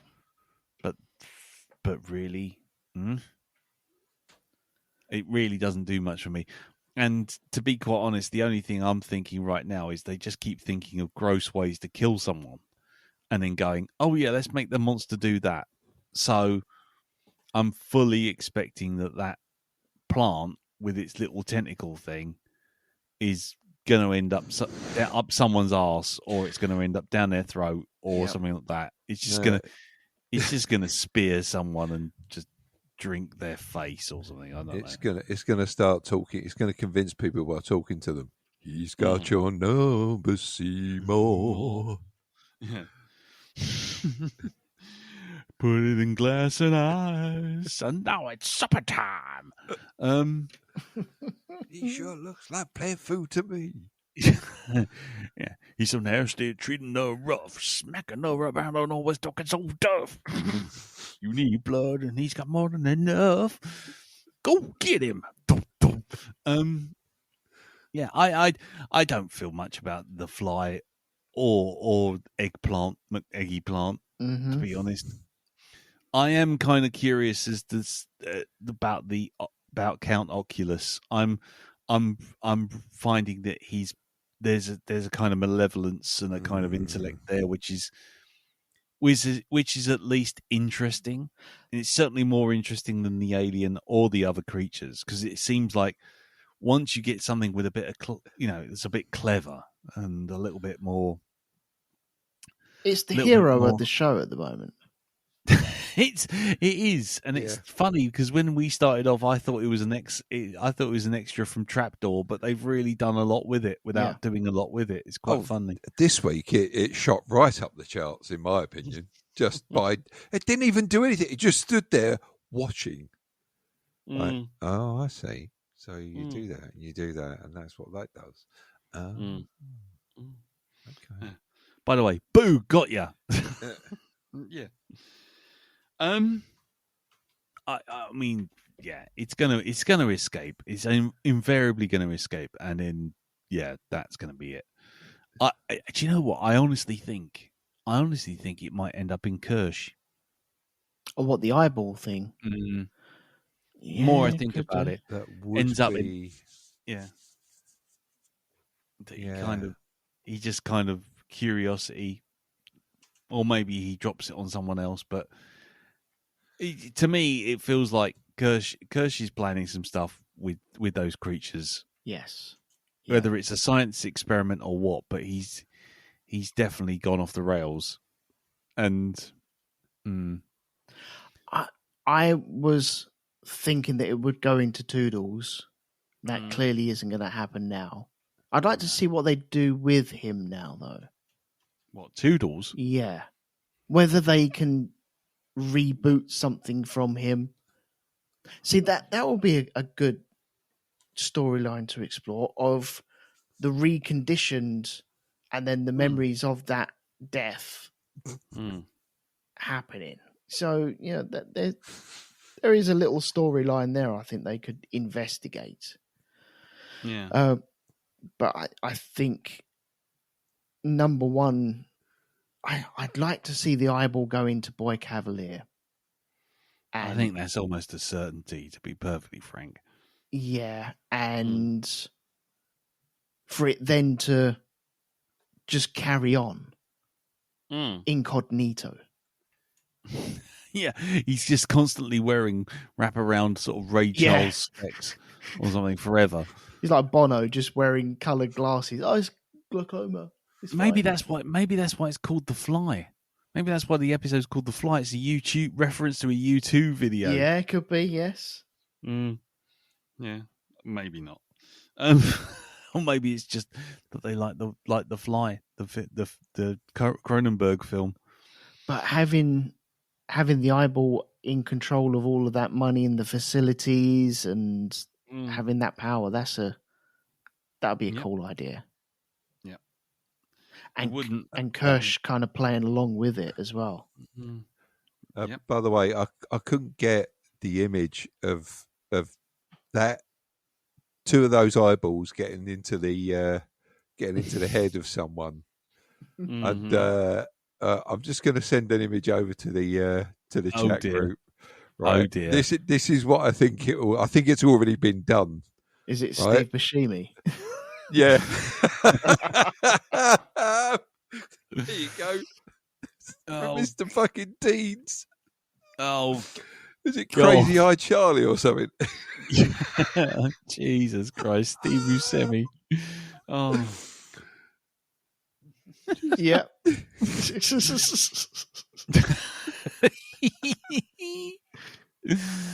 nice. That's beautiful work.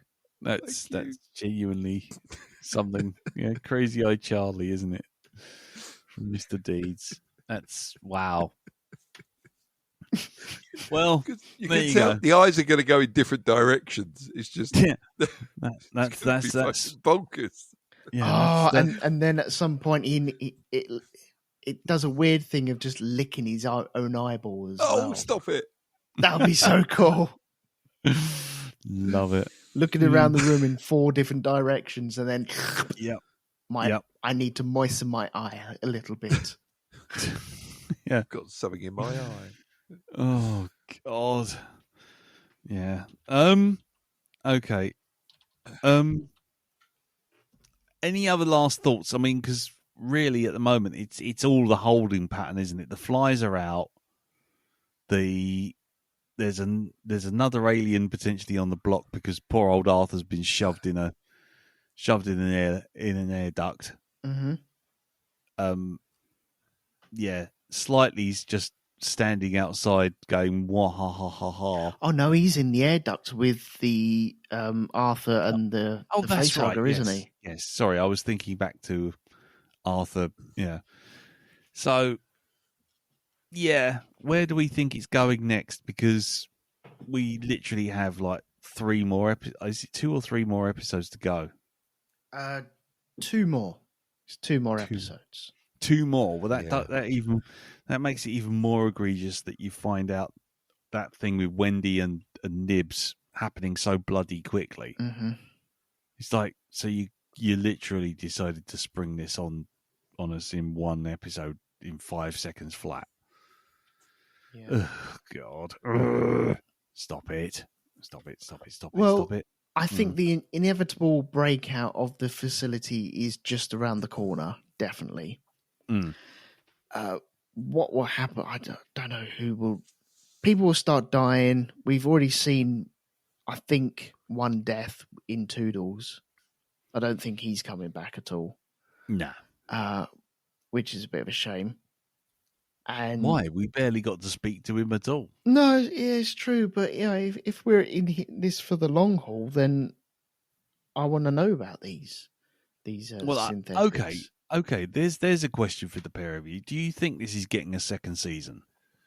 Yeah, I think they're going to try and set it up so that it, there's a way to go forward with this for a 2nd season. I think I know what it's going to be. It's pretty fucking obvious. What's that? Go on. We're going to get Earth War next season. That's what we're going to get. Alien Earth War. That's what it'll be. Because everything will escape.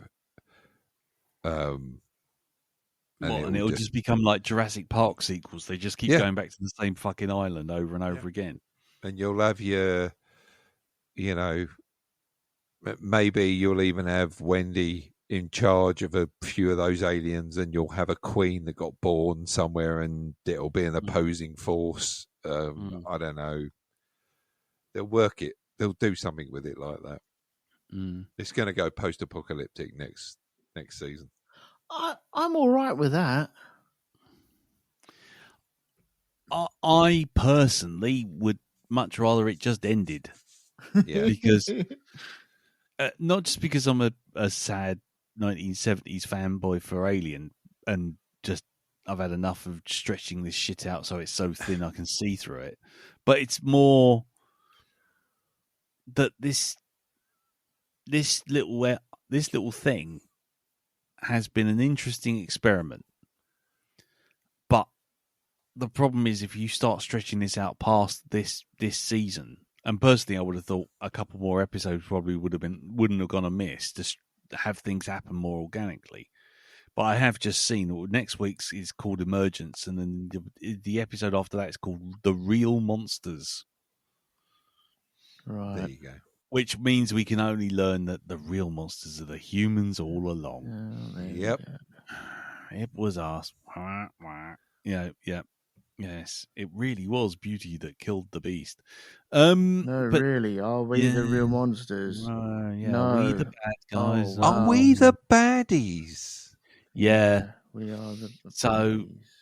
but if that's the case, I just want it to end. I want it to finish. Whether or not that finish is satisfying or not, I think this was an interesting go. But however it turns out, I don't think it's going to add. It's not going to add anything of note. All it's going to do is just going to draw it out further and further and further. Mm-hmm. It's gonna Star Wars sequel this shit. You know, it's just gonna go. Yeah.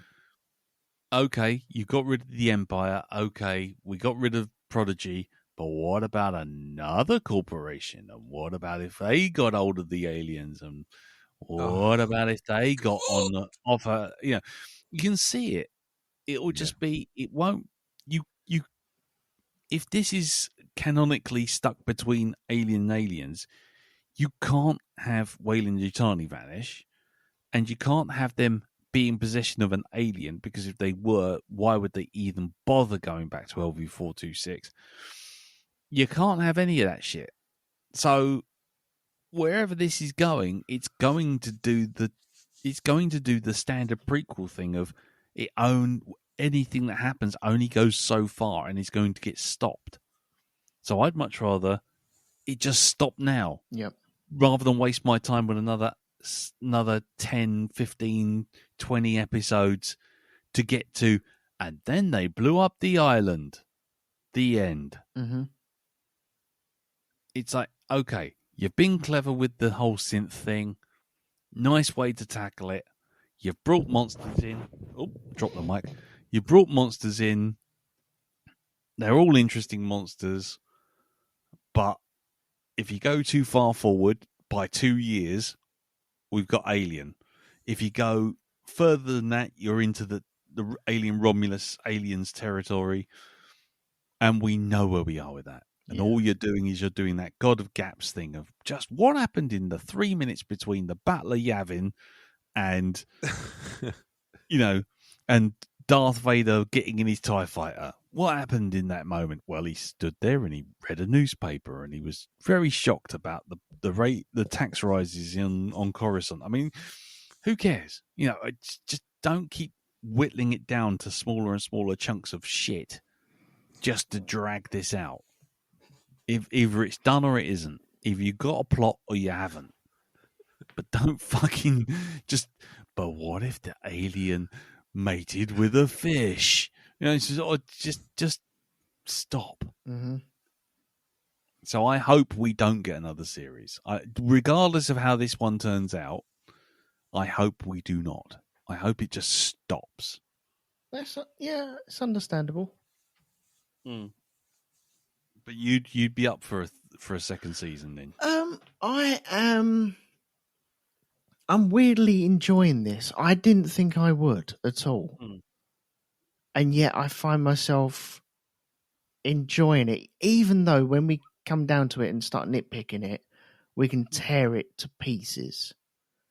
Mm. But that doesn't stop my enjoyment from it, which I'm kind of thankful for, really. Yeah. So I can go to next week really looking forward to it. Mm. And I'm looking forward to seeing what they do with it. It might not be what I want them to do with it, but I think this is a show that you can either take it or leave it. It's either your canon or it's not your canon, like with all the other movies as well. But I really like the synthetic stuff. I really like the other creatures that they've got as well. They need to develop them more.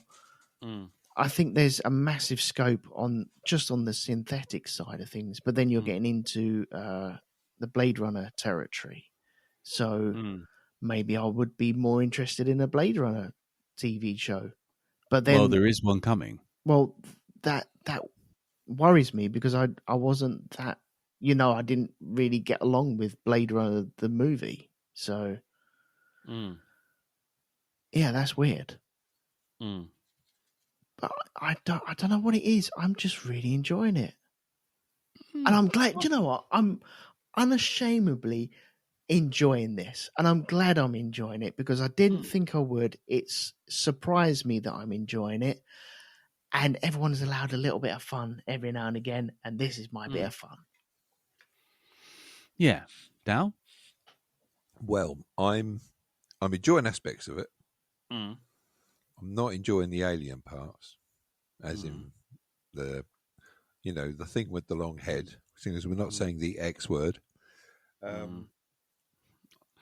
Triggered. Yep, triggered. I would just like to see them maybe come back with a series about the synths. Just because I like what they've done with that. I would love to see that and corporate espionage. Yes. Yeah. The sort of cyberpunk corporation shenanigans, yeah. Yeah. That. Yeah, I think that's fair. I mean, like you say, I don't want to see any more of it.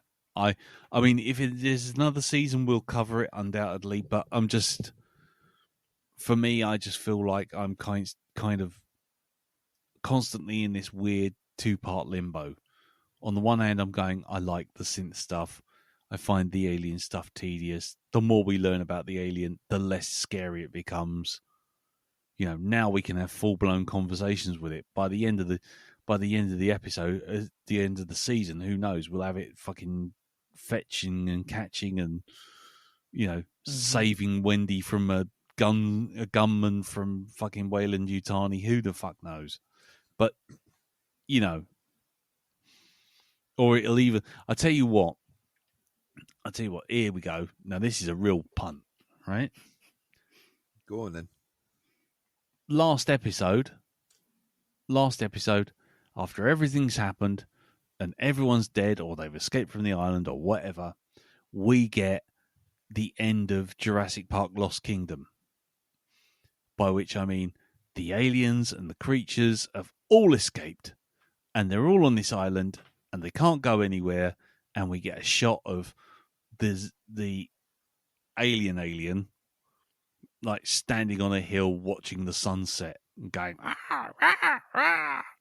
or something like that, while a voiceover goes, "They're still on the island.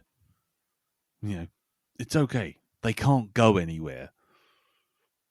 And then it'll be something like that, and then maybe we'll come back, and I don't know. You get a shot of Wendy standing there right beside it, stroking its head as the boat sails away. Yeah. And, just that kind of ambiguous, we could do another season, but hey, guess what? The alien is on the Earth, and she's there with it, and as long as she's there with it, it won't go to the mainland, or some bollocks like that. It's going to be a Morgan Freeman voiceover. Yeah. And so the 5 races of aliens that infected the island claimed it for their own. Exactly. Count Oculus went off and he raised a family. A full breed of sheeps with wonky eyes. I remember the first time I met Duke Eyeball. Yeah. So I can just see that happening. And I tell you what, I will press that I fucking do it button about a dozen times if that even gets close. Oh, I think it's going there, yeah. Yeah. Yep. They're on the island, but we could live in peace. They didn't ask to be here. but we brought them anyway. All we can do now is leave them alone.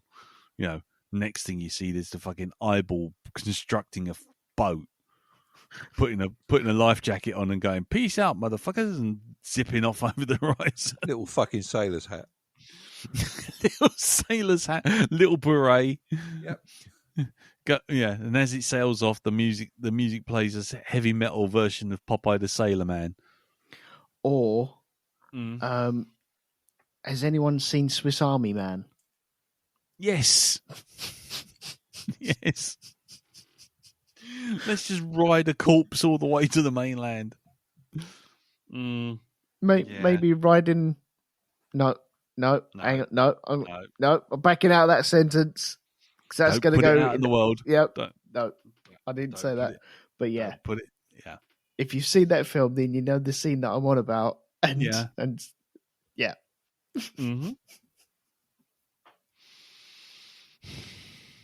Well, what do you think, ladies and gentlemen?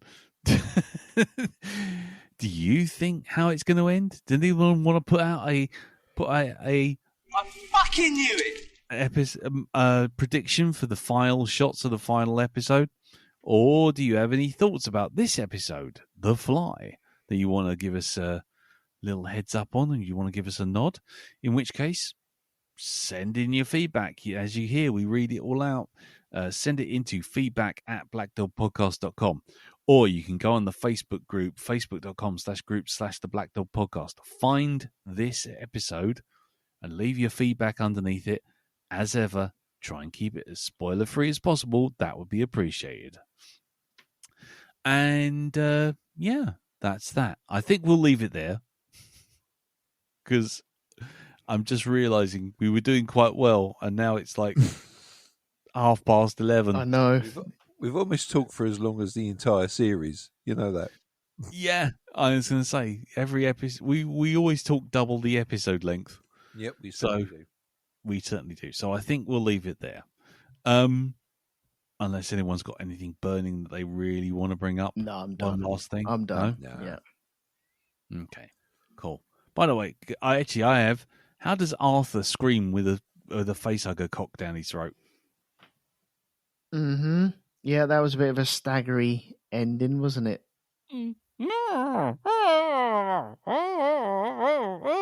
Excuse me, how are you managing that? How are you getting the air out? How are you getting air in? How are you even staggering about and flopping about like a... I mean, I know dramatic and everything, but how?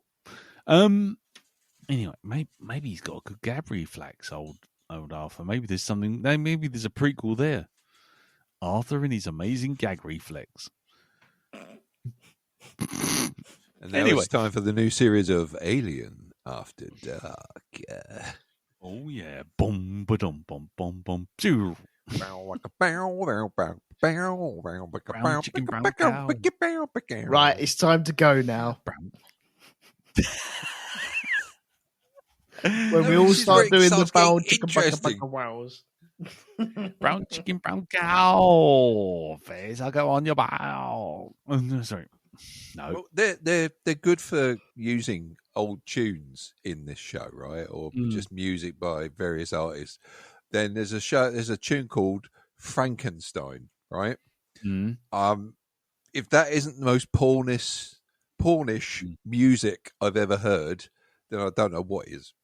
Okay, yep. I see Edgar Wright Band, I think it is. Oh yeah, yeah. It's a track called Frankenstein. Have a listen to it. I love it. It's a great track. It really is. Okay, cool. Have I got it here? I think I have actually. Yes. Okay. Tra-la-la. Talk amongst yourself for a second. Cool.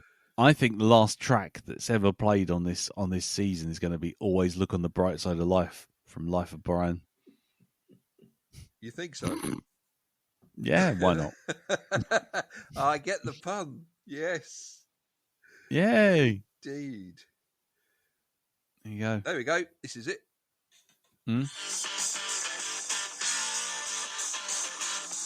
Nice. Oh, yeah. Yeah. Nice. See what I mean? Yeah. Yeah, definitely. Yep. Porny aliens. Yep, that's the last tune. That's one of the finishing tunes. That's Yep. That's for the money shot, if you pardon the expression. Right. I think definitely going to end it there. Right, Elton. Yo. You got anything you want to promote before we go? No. What's going on, Rogue 2? Go on. No promotions here. No. Okay, fair enough. All right, then. Well, that's it then. So thank you, everyone, for listening. Thank you, Darren. Thank you, Elton. No problem. And yes, like I say, send in your feedback to the usual channels, and we will see you here next week. Now, Darren doesn't know this bit, but I'm not around on Thursday next week. So we may have to move the recording to possibly Friday. So we may be a day late next week. So, or maybe even later if Darren can't make Friday. But then we'll see how that goes. So just bear in mind that next episode, which is entitled Emergence, because, things come out of things. Ooh, missus. So that might be a little bit late. But until then, take care, and we'll see you all soon. Tazzy, bye. Bye-bye. Ta-da.